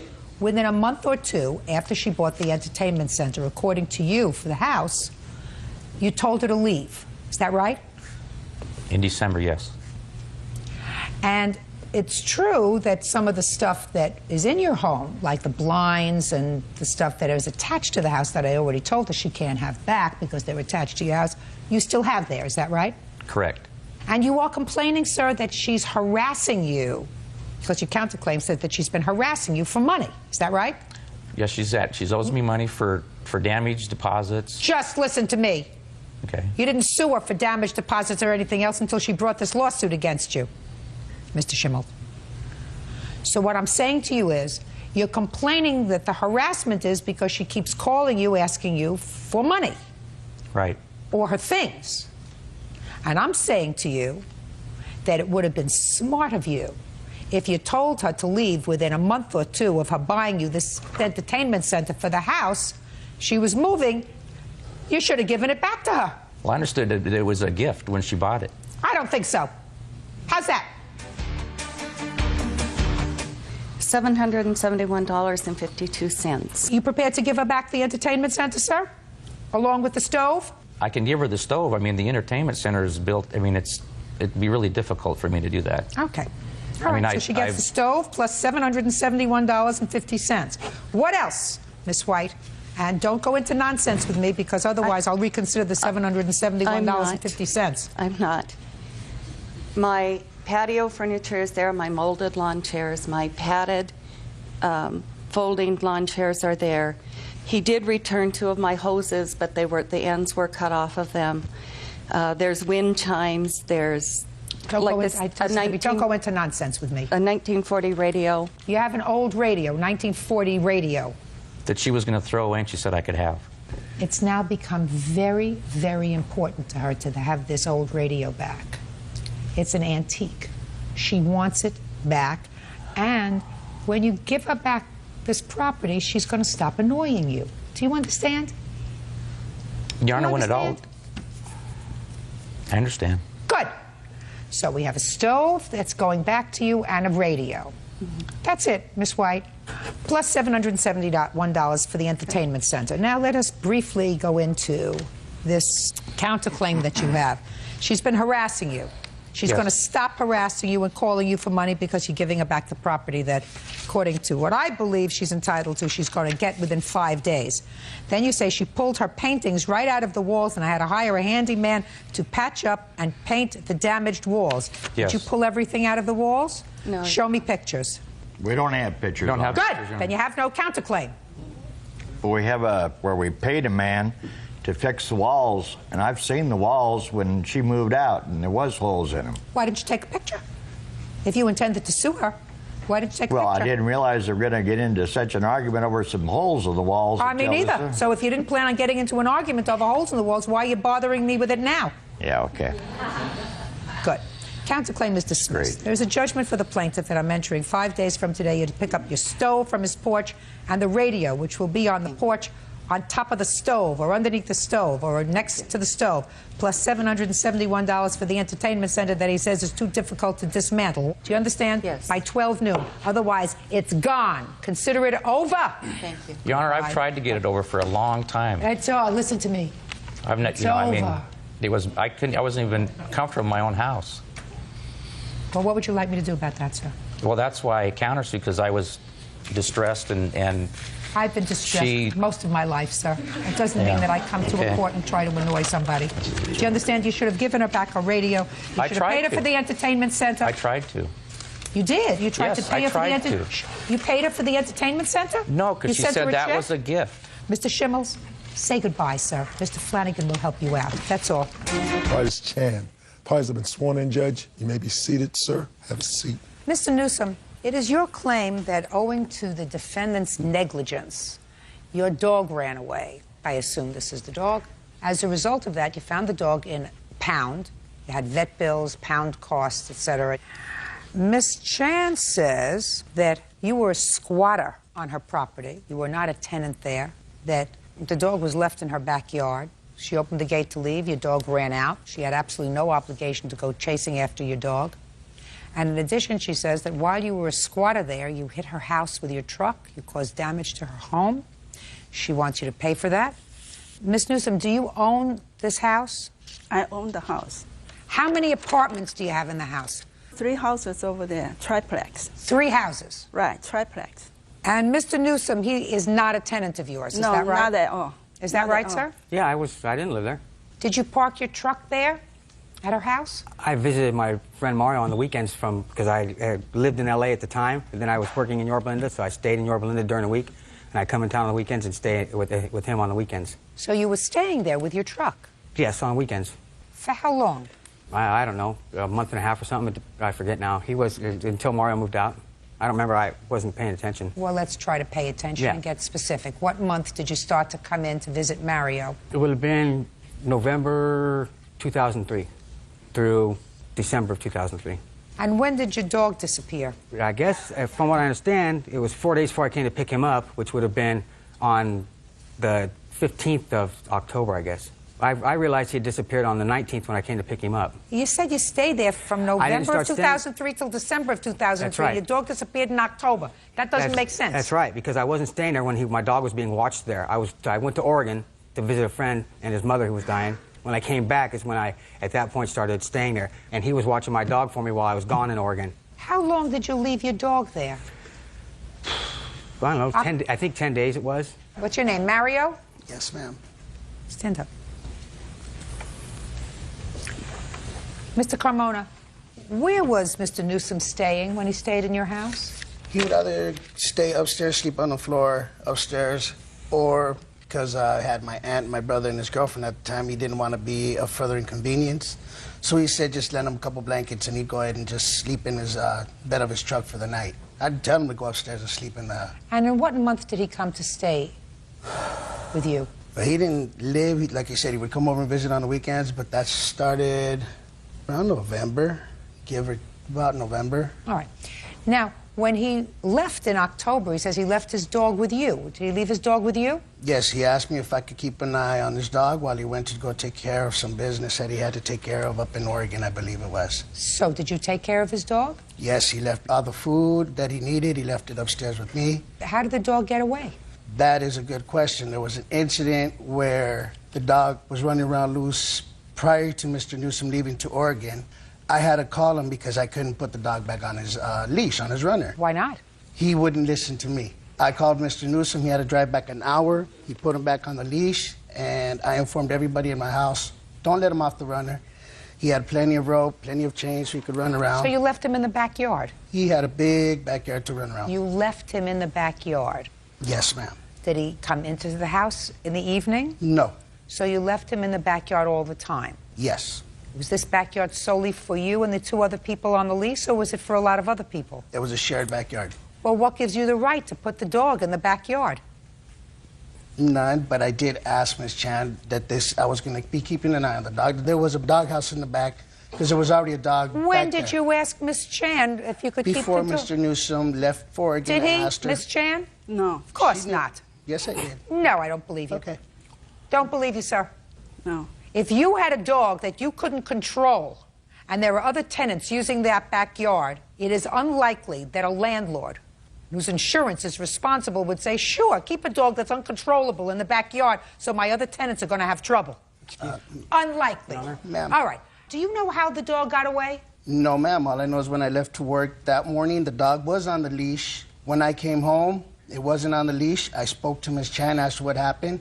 And what did she say? She said she had opened up the gate to give both dogs because the other tenants that lived on the property had a pit bull that, if Ms. Chan may remember correctly, the first day that I went over there to look at the apartment Just do me a favor. Just tell me what happened with your dog.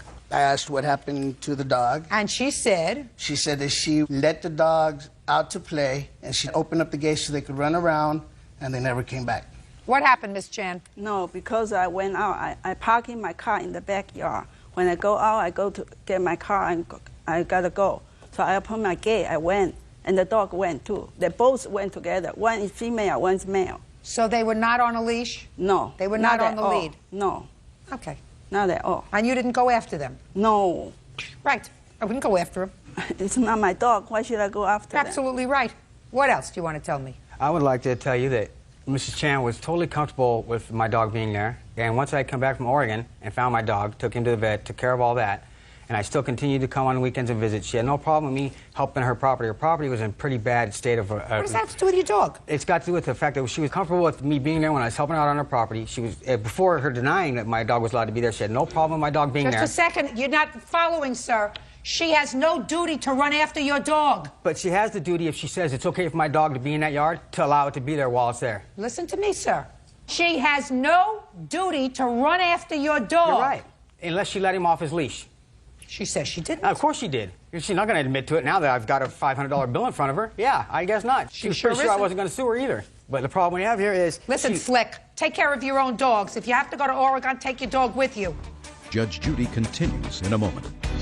Madam, I can't tell what happened with this house. The house, it looks like it's in deplorable condition. The whole property is. That's why he Listen hit. to me. I'm speaking. I don't need you to help me. You're right. And later today, He was incarcerated for 2 years. Then he became uncontrollable again, and he was getting physical with me, pushing me around, and he was getting really out of hand. real cases, real people. Judge Judy. James Newsom says his friend's ex-landlord, Lai Chen, allowed his dog to run away. Lai says James is homeless and he was squatting on her property. Listen to me. I want to know if when you were going into her house, you banged into I never her house went in with your her truck. house, and I did not hit her house. Okay. When do you say he hit your house with his truck? During the time he stayed in my backyard, and at night, because it's dark, he said he can't see it. He hit it, and the next morning I asked him to... What date? I don't have the date. Well, why did you wait so long? Because he's homeless. Because I don't know suit where against he her. is. No, it's because she countered You her know? suit after she received mine.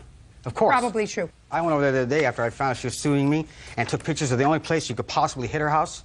And the house doesn't show that, I mean, the house is just in bad shape altogether, but I don't know how you could say if I hit it or I didn't hit it. I mean, it's just in bad shape. Although I did re-roof one of her houses that I have another suit against her for because she refused to pay for that. And I have pictures of the fact that the house she lives in has got a roof blowing off, and a house next to it that's hers, I did the roof on, and I have not been paid for that. What? This is an estimate. Madam, I can't tell what happened with this house. The house looks like it's in deplorable condition. The whole property is. That's why he Listen hit. to me. I'm speaking. I don't need you to help me. You're right. House is in deplorable condition. I can't tell what he hit and what he didn't. He just said he didn't hit your house. You're not responsible for his dog. He's not responsible for your house. You know what? Mario Check moved this out? out. Yeah, it's Mario gone. moved out? Gone. Good. Goodbye. Have a Good. happy You know, life. And I knew you'd do that. That's all right, though. Good. That's all right. Always excuse. Step out, please. You're exactly what I thought you'd be. Come on, Hood. Let's go. That's why I should never come to this court. I knew she'd do that. All I know is he wasn't there when I came back from Oregon, and nobody told me nothing. He lied in the court. He been staying there for at least 4 or 5 months. I came in, I asked Mario. He just pointed and said, go talk to Miss Chan. He didn't want to tell me a word. I tell him, that's your responsibility. Don't put me on. I went and talked to her. She goes, I don't know nothing. I know nothing. I don't want to help nobody no more. Once enough. And they put me on the court? No. And now the next case. All parties in the matter of Hammond versus Hemstreet. Step forward. 16-year-old Robert Hammond III and his dad, Robert Jr., are suing Robert's mother, property manager Carolyn Hemstreet, for taking back a truck she gave to Robert for his 16th birthday. Carolyn claims the vehicle was never a gift. Mr. Hammond, this is your former wife and your son that two of you share. According to what I read in your complaint, since your divorce, your son has spent time with both his mother and with you. Yes, that's correct, Your Honor. And sometime last year, when your son was living with his mother, he turned 16, according to your son, his mother gave him a truck. Is that right, sir? Yes, that was actually earlier this year. Oh, that is right, Your Honor. When did you turn 16? June 20th of 2004. And when did your mother give you the truck? Well, I started driving the truck when I was about 15 and a half. When I got my driver's permit, she started letting me drive it with her and then with other adults just to learn how to drive vehicle. She basically physically gave me the truck. On my 16th birthday, she was like, oh, happy birthday. This is your truck. Do what you want with it. And that was June 20th of 2004. That's correct. When did you go to live with your father? I moved in with my father September 4th of 2004. Now, from June 20th, 2004 until September 4th, 2004, when you lived with your mom, did you drive the truck every day? Yes. Did your mother drive the truck? Very rarely, because she has like 4 other vehicles. She has a brand new Dodge Ram. Who else lived in your home with your mother? It was just me, my mother, and my stepdad. Now, when you went to live with your father on September 4th, you took the truck with you? Yes. And when did your mother take it back? I think it was approximately September 27th. Tell me about that. Well, basically, I was living with my mom for a while, and then she started getting really frustrated because she was trying to buy a new house, and she got really stressed out, and she was like, you know, oh, maybe you should move in with your dad, this and that. So I was like, okay, well, you know, maybe I'll look at it. So I ended up starting to talk to my dad, and I was talking to my different aunts. They were saying, yeah, you know, at this point in your life, you know, it's better to live with your father. But basically, you know, I was just really stressed out trying to deal with my senior year and then having my mom, you know, stressing me out because I wasn't able to work. and like I wasn't able to rely on her to give me So you money. went to live with your father. Yeah. September 27th, she took the truck back. My question was, tell me about her taking the truck back. Oh, basically she came up to my school September 27th, and she came with the pink slip and everything because the truck was still in her name since I was under her custody. And she was like, so, do you want to give me the truck back? And I was like, no, because it's not really your truck. When had she asked you for the truck before September 27th? A few days before that, she had came over to my grandma's. Tell me about it. Okay. Well, I was over at my grandma's. It was about September 25th. Don't play with your paper, madam. Yes. And she came over requesting the truck, and I was just in the middle of like helping out my grandma doing some work for her. Mom was just like, oh, give me back your truck, this and that. And she tried to like physically take it from me. I refused to give her the key. Was that the first time she had asked you for the truck? No, I think she had asked me on the phone once before that, but then I thought she had dropped it because I was just like... Well, what did she say on the phone?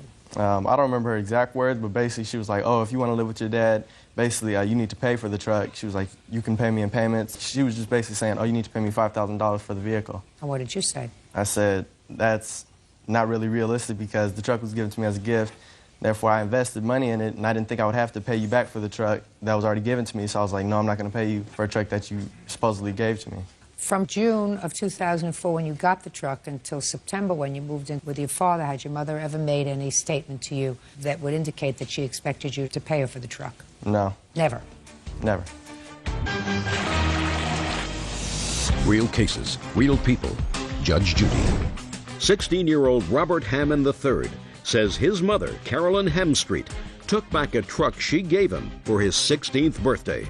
Now, when you moved in with your father in September, you made some modifications to the truck and you did some work on it? Oh, no, I made the modifications while I was living with my mother. She had encouraged me to do the modifications because the truck, it was like a pink truck. And basically, I didn't feel comfortable driving around with a pink truck, what I mean? You mean pink in color? Yeah. Okay, so you painted it and did whatever else? Had it lower, it had rims put on it, I'll hear you. Your Honor, I allowed my son to use the truck because we lived 8 miles south of town. Did you ever say to him on his birthday, here's the truck? No, I said, you're authorized to use the truck now that you have a license, because he was cited for driving the vehicle without a license, and he was speeding also. So you're telling me on his birthday you said to him, you can now use the truck. Well, is that what you're telling me? Well, he was using the truck against my better wishes prior to his 20th birthday. 16th birthday. His 16th birthday. Well, he acts like a 20-year-old, excuse me. Were you in favor of him moving in with his father? No, Your Honor, I wasn't. Why not? Well, Robert had just recently been released from a group home where he was incarcerated for 2 years, and he had been with me approximately 3 or 4 months, and then he became uncontrollable again, and he was getting physical with me, pushing me around, and we were verbally assaulting each other, cussing each other out, and he was getting really out of hand. But what kind of work do you do, Mr. Hammond? I work for the state of California. I'm an insurance claims representative. Does your judgment of divorce provide for custody for your son? Yes, I do have sole physical custody. In the judgment of divorce? Yes. Is there an order of support? Yes. Your former wife is supposed to pay support for him? Yes, there's several $1,000s in arrears that she has not paid. Why is that? Well, Your Honor, at the time, I've been disabled for approximately 16 years since Robert was an infant, and at the time... What's the nature of your disability? I'm a bipolar. I stressed out as a result of job-related stress working with the Sheriff's Department at a prison. Has the order of support ever been lifted? Yes, Your Honor. There was a time when I had sole physical custody of my Robert, which was just prior to him being with his father, and also I owed his father child support, and he was also paying me child support. How much do you owe him in child support? Approximately, I figure I owe him about $15,000 in child support. Do you have other children? Yes, ma'am, I do. How many? I have 2. How old are they? 10 and 11. Your disability didn't prevent you from having other children? No, sir. I had the children shortly after I became disabled. Can I see the pink slip for the truck, please? Well, Your Honor, I don't physically have the pink slip because I did sell the vehicle. I sold it to an auto dealer for $1,800, which was below the Blue Book value. Let me see. This is a statement for the sales, and then also... very silly lady, Miss Hemstreet. Well, sir... You are a very, very silly lady, madam. Okay. I don't believe this. That's not the way a dealership, whether it's a used car dealership or anything else, prepares a bill of sale. They put a VIN number on there, they put plate numbers on there. I don't buy this. This does not look, to me, like the kind of receipt somebody gives when they purchase a car if they're a corporation. That is correct. I agree with you. Well, Okay. How much did you spend on the car? A little bit over $2,000. Miss Amster, you are a very foolish woman. You have a son who's 16 years old, who maybe is putting his life back in order, maybe, maybe not. At least he appears to be getting along reasonably well with his father. It is clear to me that you at least led him to believe that this car was his on his 16th birthday, that he invested some money into it, into making it his, giving it lack of a pink tone, a more masculine tone, and doing whatever else he did with it. You owe $15,000 in child support. According to you, you sold this truck, if I believed you, for $1,800. Your relationship with your son is not worth $1,800. No, but I felt compelled to do so because my son almost killed us in a truck once by stopping in traffic. And recently he was involved in another accident, a rear-ended. And so I felt like I didn't want to give my son a vehicle that might ultimately end his life. You gave it to him already. I gave it to him to use, Your Honor. But Robert, physically, he was aggressive, and he took the truck from me, him and his father. No, you told me that you gave it to him. You said you gave it to him and told him to use because of where we lived. Listen to me. She says she sold the truck for $1,800. I can't tell you whether she sold it for $1,800 or not. I don't think that she would know the truth if it came up and slapped her in the face. In any event, that's what she says, and I think that she had no right to sell a truck that she gave to you. Judgment for the plaintiff in the amount of $1,800. That's all. Thank you. Thanks to you. Parties have been sworn in, Judge. You may be seated, gentlemen. Have a seat, please. How old are you? 18 years old. What's your first name? Christina. The defendant was an old family friend of yours. Yeah, we were and your real mother's? close. Yeah, she was my mom's best friend. And she did a very foolish thing because she sold you a used car, which is always a bad thing to do with a friend. However, in your case, you claim that she sold you the car for $800. Yeah. And you gave her a down payment. Yeah, $400. And then made other payments to her, and you still owed her $100. Yeah. And she came and repossessed the car. You won all the money that you paid her, Yeah. plus the insurance and the tags that you had paid out in order to get the car on the road. The defendant says that, yes, in fact, you did purchase the car, and you only gave her a couple of $100, never paid her anything else, which is why she took the car back. And she is counterclaiming because she says you're going around town calling her all kinds of names, saying she's involved with drugs, and she's counterclaiming for really defamation of character, but she only thinks her character is worth $800 because that's her counterclaim. So I have to question that. Anyway, when did you purchase this car, and what kind of car was it? It was a 1994 Crown Victoria. I purchased it on February 14th, 2004. Okay, so you bought yourself a Valentine's Day present. Yeah. And you needed this car for what, Christina? For college. I'm going to start college in the fall, and I've been saving up all this time. Great. Okay, how did it come about that you purchased this car? Well, at the beginning of February, Paula, she's a real close friend. I always talk to her and stuff, and she told me she was selling a car, and she thought of me first because she knew I was looking for a car. So she told me to keep in mind, and I had my $400, and she's like, good. So February 14th, I was surprised, and she called me, and she said, you know, do you want the car? I'm selling it now. You can pay me. I know you don't have all the money. You can pay me when you get your paychecks. And so she took me to get my insurance on the car. And how long did you have the car? It got stolen March 29th, but I only was able to drive it till March 15th. Why is that? Because my temporary plates expired. And why couldn't you get permanent plates? Because she did not give me the title. She told me over and over again that it was in the mail. She kept saying that they sent it to her old address. And she kept saying, don't worry, it'll come. That's weird. And I mean, me and my mom, we waited, and since I was so close, I trusted her. Okay. You gave her $400 on the 14th of February. Yes. And when did you give her the rest of the money that you gave her? I get paid every other week. And on February 27th, David, he was with me. We went to her house. I handed her the 100. David? Who's David? David, what's your last name? Bond. You're friends? Yeah. Do you know the defendant as well? Yeah. How do you know her? Through Christina. I've been over a couple of times to her house. On the 27th, tell me where you went with Christina. Well, on the 27th of February, around 7 o'clock, me and Christina and another friend, Justin, we went over to Paula's house. And Christina was going to pay her $100. And I witnessed Christina pay her $100. Did she have cash? Yes. Who was this person? That's my brother, Bobby. I could tell that. Oh, well. He's also a witness to her down payment. Did you witness any other payments? No, that was it. Have a seat. Bobby, Yes, ma'am. tell me about this down payment that you witnessed. Well, it was February 14th when she first purchased the car. And when How do you know that? Because she told you it was February. Well, I was over there, actually, because my friend dropped me off because we had a school project we had to do. Then I had to wait there for a little bit because she had to go get her insurance because they went to go get insurance. The two of them? Yeah. Then when they came back, I saw Christina's car. We were excited. I had pictures taken with her, me, in her car and everything. And after that, that's when they got down to business. And that's when Christina handed her money, and she straight out counted out $400 right there. And I witnessed the whole thing. Good. Thank you. Have a seat. Okay, so now we have on the 14th, $400, according to you, and on the 27th, another $100. That's Yeah. $500. On March 3rd, we made a bill of sale because that's the only way you can get temporary tags, and we got temporary tags. Do you have a bill of sale with you? It was in the car, and when she stole it, she didn't give me nothing back, and I had all my information in a glove compartment box. Okay, so on the 3rd? Yeah, I have On the third thing bill of to sale. to prove my temporary tags, if you want to see that. Sure. Let's see.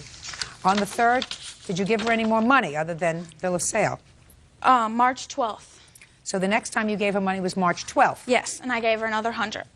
Where were you when you gave her the other 100? Olderman's Market is by her house, and that's where I cash my check when I get paid. And she told me she'd meet me up there, and me and my sister were up there, and she got the money and she left. Okay, any other money that you paid to her? Yeah, on March 26th, she came over to my house, and I was kind of, wary. I was like, well, the title hasn't came yet. And she kept assuring me, she was like, I wouldn't do nothing to you, come on. I know she needed the money, so I gave her the 100. At that time, March 26th, I couldn't drive the car because my temporary tags had expired, and it was outside of my house. And she hadn't given you the title yet? No. Did you ever get the title, No. by the way? Okay, when was the car taken? It was taken March 29th. 3 days later? Yes. And it was taken by you? Yes, ma'am. Now I'll hear you. I've been friends with Christina since she was about 5 years old. The $400 payment that she claims that they gave me was not true. She gave me $200 down on the car, okay, with the agreement that as of March 1st, the car would be paid for in full so that I could get the title out of the title loan. What's a title loan? Explain that to me. You go in and you give them your title, and they give you a loan for money. And I had taken a loan out in in December. Let me see. On the car. Why did you take out a loan on the car in December? Because I needed money to pay a few bills. Had you ever done this before? No. What kind of bills did you have? So you I were had really to pay an electric bill and a gas bill. Do you work? No, ma'am. I'm a homemaker. How many children do you have? I have one child that lives with me that's 8, and my daughter lives with my mother. Well, you have an 8-year-old child that lives with you who goes to school full-time. Why don't you work? Because he has a lot of problems. He's bipolar disorder and conduct type 2 disorder. Does he go to school every day? Yes, and I donate my time to the school to be there with him. How do you support yourself? My son gets a disability check. How much? $552. And I pay my rent and my utilities with that. How do you support yourself? So far you told me that the state supports your child. How do you support yourself? I use the money from the state so that I can be with my son. Judge Judy continues in a moment. Christina had called me and told me that she was going to call the state on me and that this wasn't over and that she was going to do whatever she could to make my life a living because of what I did to her. And later today, He took the rings because he wanted to teach you a... Lesson. And then you... I lost them. real cases, real people. Judge Judy. Christina Piesel says former friend Paula Kronk illegally repossessed her Crown Victoria. Paula claims Christina spread rumors that she was on drugs. According to you, she gave you $200. Yes? Yes, ma'am. And that's all she gave you? Yes, ma'am. I kept my plates on the car so that she could drive the car. And she had a bill of sale that you had given her? I had wrote her a bill of sale. Correct. Where's the bill of sale? I don't have it, Your Honor. They did. No, she said it was in the car. It was not in the car, Your Honor. She had it. I don't know if I believe that. All right, let's hear your counterclaim. Basically, I'm counterclaiming because after I took the car, they had called my mother, my friends, my family, claiming that I was on drugs and that I was stealing from them. That's all hearsay. You have a witness to that? No, ma'am, I don't. I have papers from the state because they had threatened to call the state on me, and the state came in and they called my son's school. Just a second, listen to me. Do you have any witnesses No, ma'am, they had to this work. defamation? They had to work.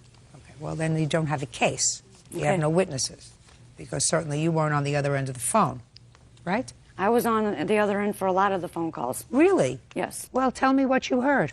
Christina had called me and told me... Called you? Yes.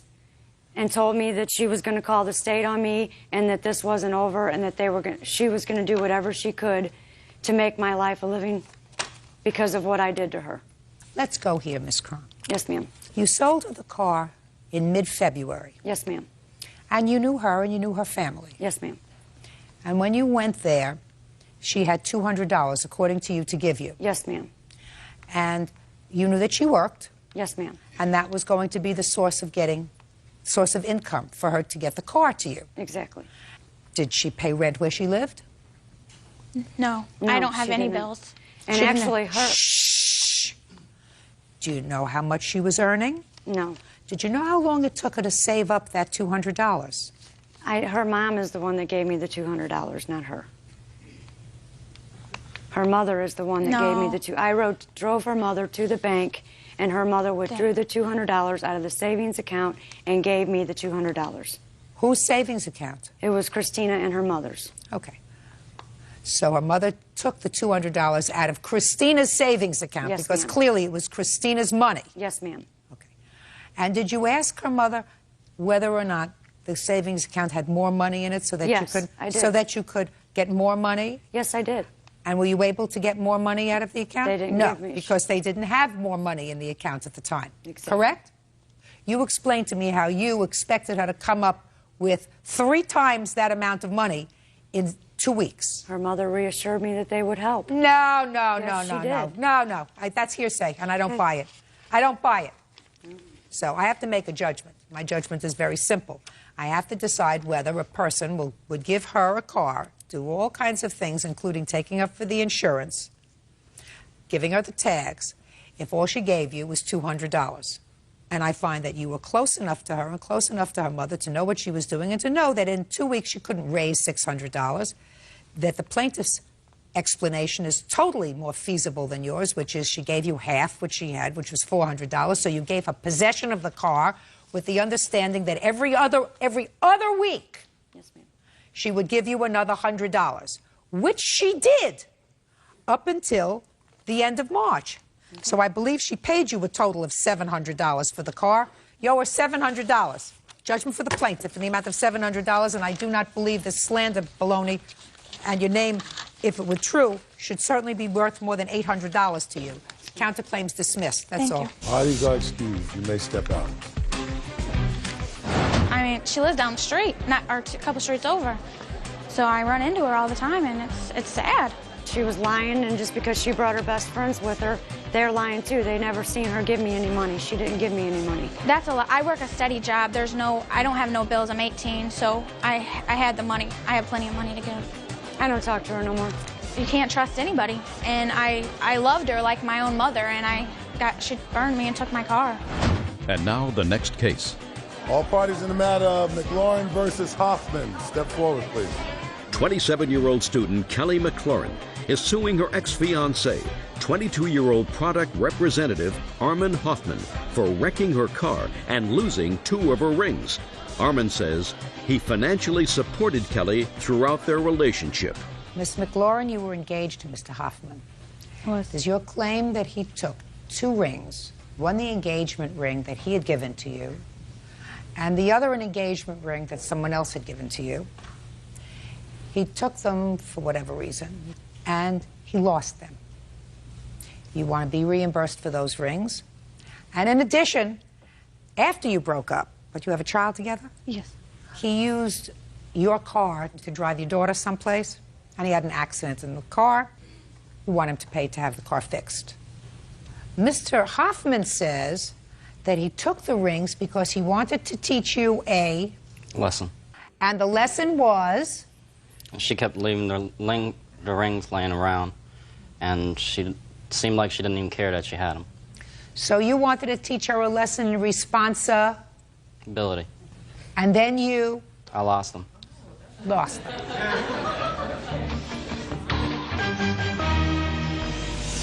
Real cases, real people. Judge Judy. Kelly McLaurin says ex-fiancé Armin Hoffman owes for wrecking her car and for losing 2 of her rings. Does it sound foolish what you did? No, I think my reason had merit. Your reason had merit, but the bottom line was you lost the rings. Yes, ma'am. It's not how many battles you won and lost. Did you win or lose the war? You lost the war. The only problem with the rings are, Miss McLaren, is the engagement ring you had to return to him anyway. Actually, when we broke up the second time, I gave him the ring back, and he said he did not want it and to keep it. And he didn't mean it. The engagement ring that he gave you, you had to give back to him. Now tell me about this other ring that he took and lost. It was an engagement ring from a former relationship. Well, what did it look like, and how much is it worth? I picked it out back in '95, and we purchased it for $1,500. Can I see it, please? And that was back in '95. I do not have a receipt. He has the receipts and everything. It was a princess cut ring, 3 stones, a total of a ½ a carat. And you lost it? Yes, ma'am. When I moved out of Miss McLaurin's house, in the process of moving, I lost the rings. So you have to pay for it? Honestly, I don't think the ring was worth $1,500. How do we know? Just, it didn't seem like it was all that when I've seen it.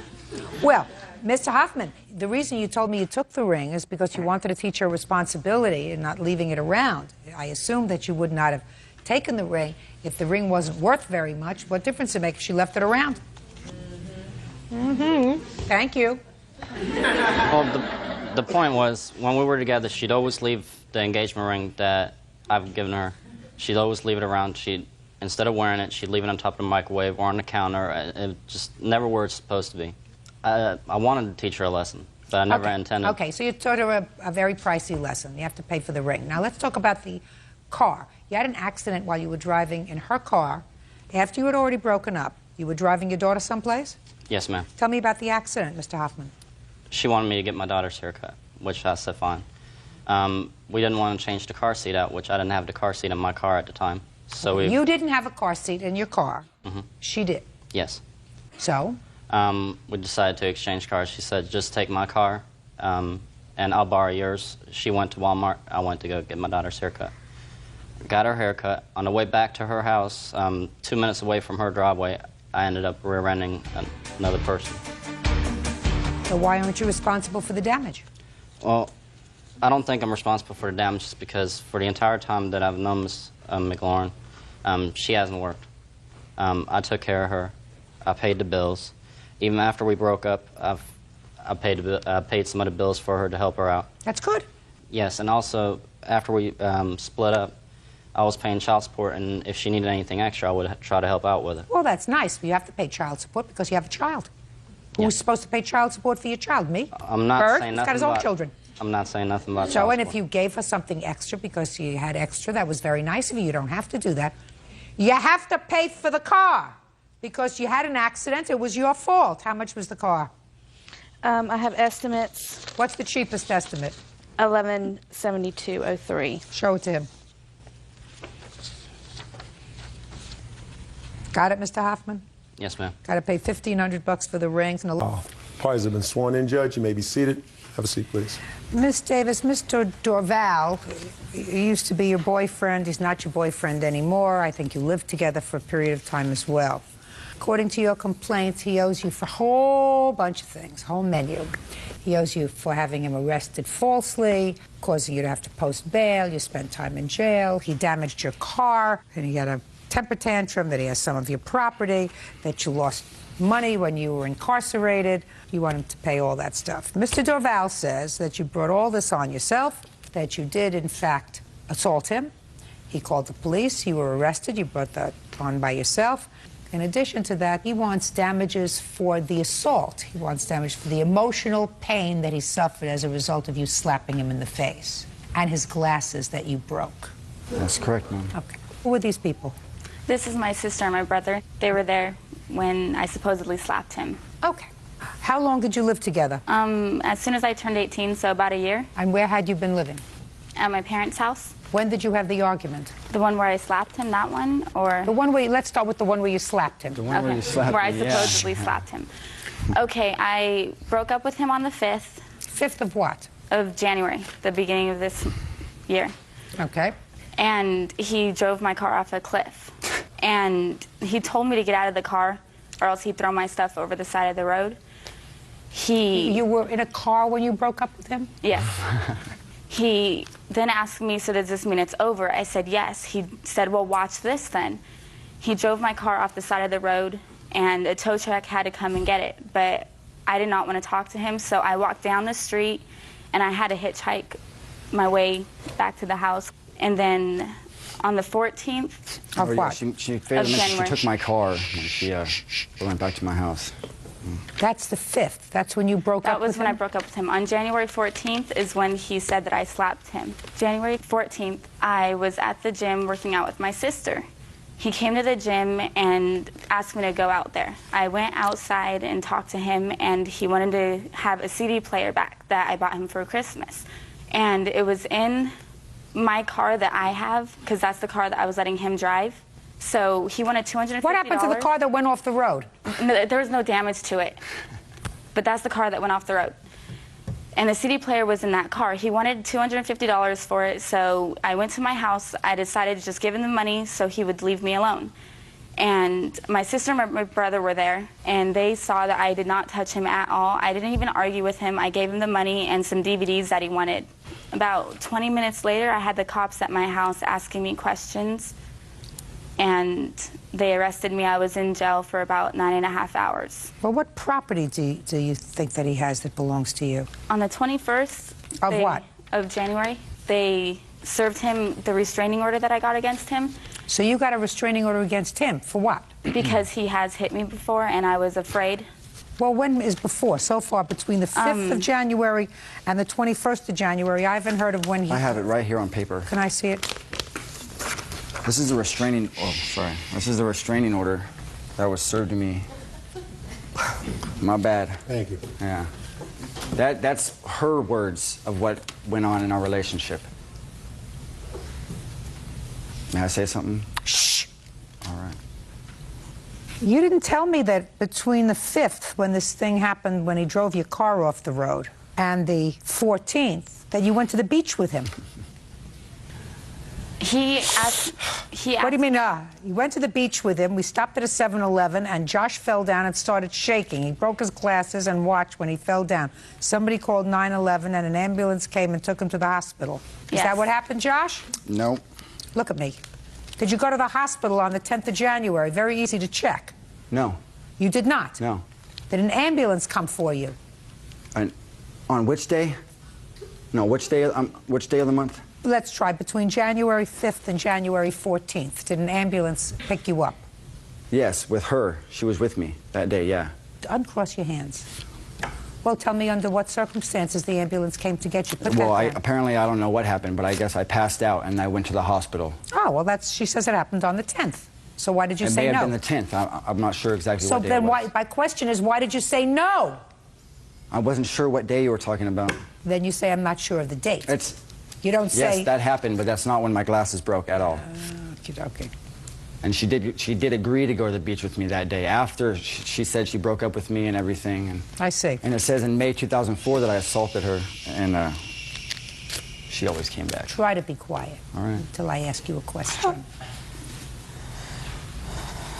Miss Davis, this is your sister? Yeah, it is. You were at your boyfriend's house on the 14th. You weren't at your house on the 14th. Yeah, Actually nothing. Actually, your sister says here in a sworn statement that you didn't see anything that happened between the two of them on the 14th because you went home with her and went to your boyfriend's house across the street. She was inside with your father. And your brother Is that what you say? Yes, my brother was standing at the door watching Brother was saying, everything. but your sister wasn't there. According to you, she went inside to her boyfriend's house across the street. She was standing across the street. We both have screen doors. Yeah. She was standing across the street. Listen to me. That's baloney. You got to get your story straight. Judge Judy continues in a moment. I've never touched him. Is that why His you went to the beach glasses- with me on the 10th? Listen! What part of keep your mouth shut unless I ask you a question don't you understand?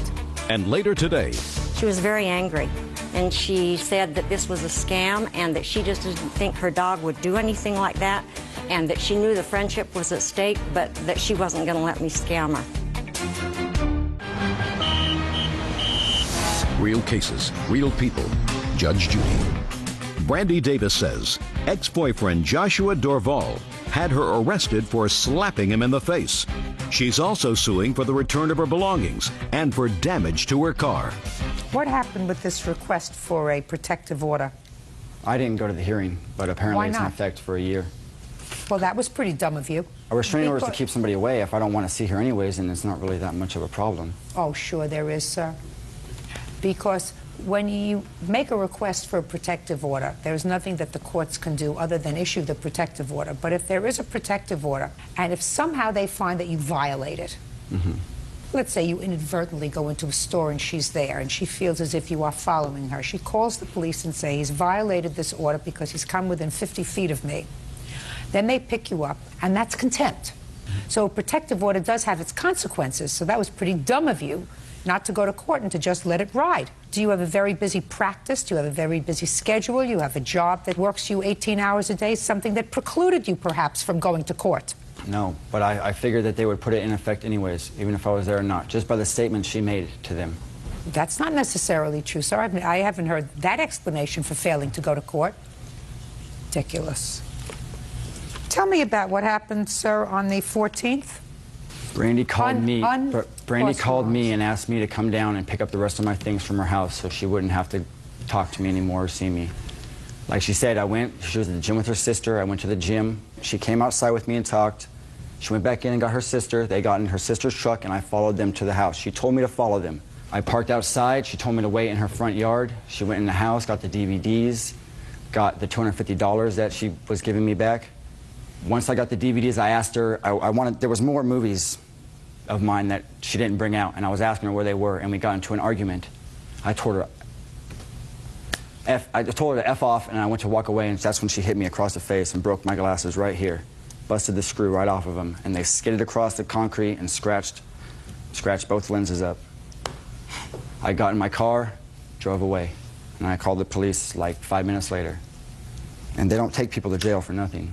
What hospital were you taken to for your injuries? I did not go to the hospital.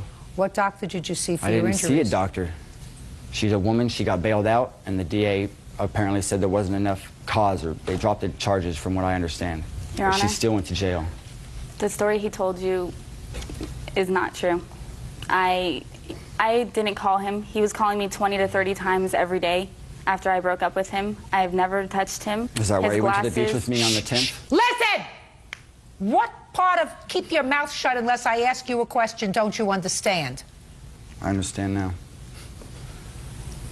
His glasses broke when he had a seizure at the beach. Why'd you go to the beach with him for? I told him that I could try to be his friend, and that was about it. I told him there was not going to be anything else but Why that. would you want to go to the beach with somebody, to try to be a friend with somebody who clearly is not playing with a full deck? I Who's don't know. calling you 20 or 30 times a day? I don't know. I don't know either. Not very smart. No, it was not. Okay, step up. You are the brother. Yes. You were at the house on the 14th? Yes, I was. Did your sister and Mr. Duval have an argument? It wasn't really an argument. They called saying they were coming home from working out, and they walked up onto the grass where he says, give me some of my DVDs. So she comes inside, gets the money, gets the DVDs, goes out. She has her hands like this ever since once she gave them the DVDs. Then she walked away, and he's like, Brandy, wait, I want more DVDs. Let me go inside and see to get more DVDs. And she's like, no, leave me alone, get out of my life. Then that's when she walked in the house, and he just stood there, then he walked away. She did not once lift her hand to hit him. Judge Judy continues in a moment. And later today, You were bending down and she was jumping up. Well, it was a freaky accident. We were in the same place at the same time. That's right. It was a freaky accident. Real cases, real people. Judge Judy. Brandy Davis says ex-boyfriend Joshua Dorval had her arrested for slapping him in the face. She's also suing for the return of her belongings and for damage to her car. I don't understand why you called the police. I don't. No, I heard you. I don't understand, sir. Because why if I you would have called done the that to police. her, I guarantee she would have called the police. Listen to me. So, this is someone that you shared an intimate relationship with for a year. And what you're telling me is she, according to you, she slapped you. Well, that's not the Now first listen to time. me.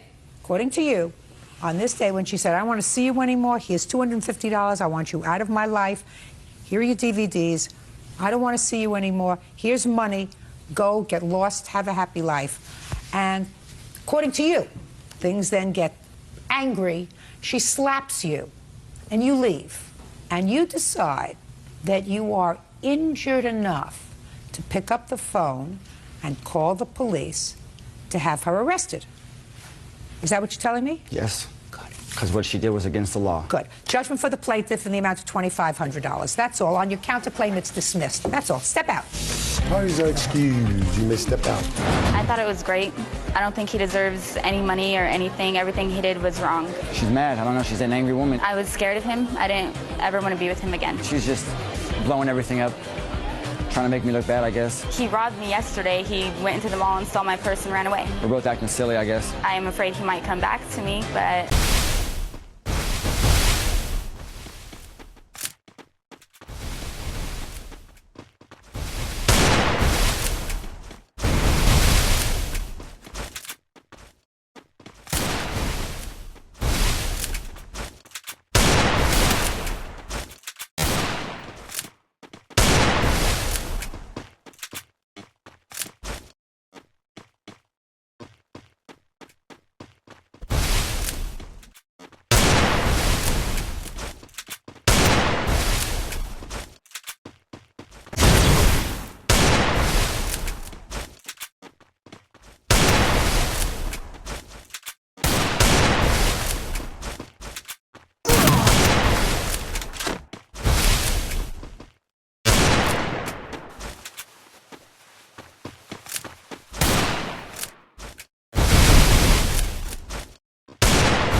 First blood.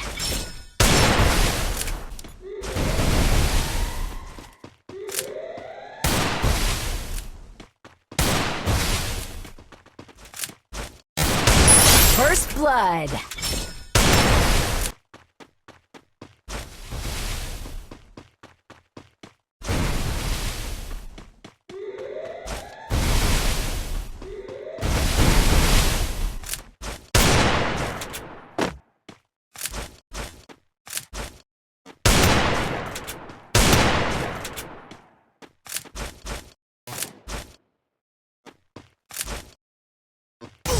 First blood.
First blood.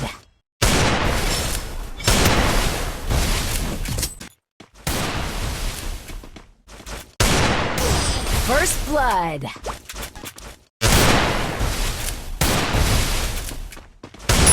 First blood.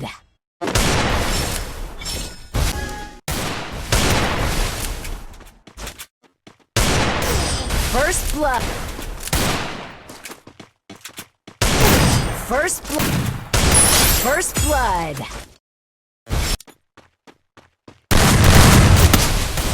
First blood.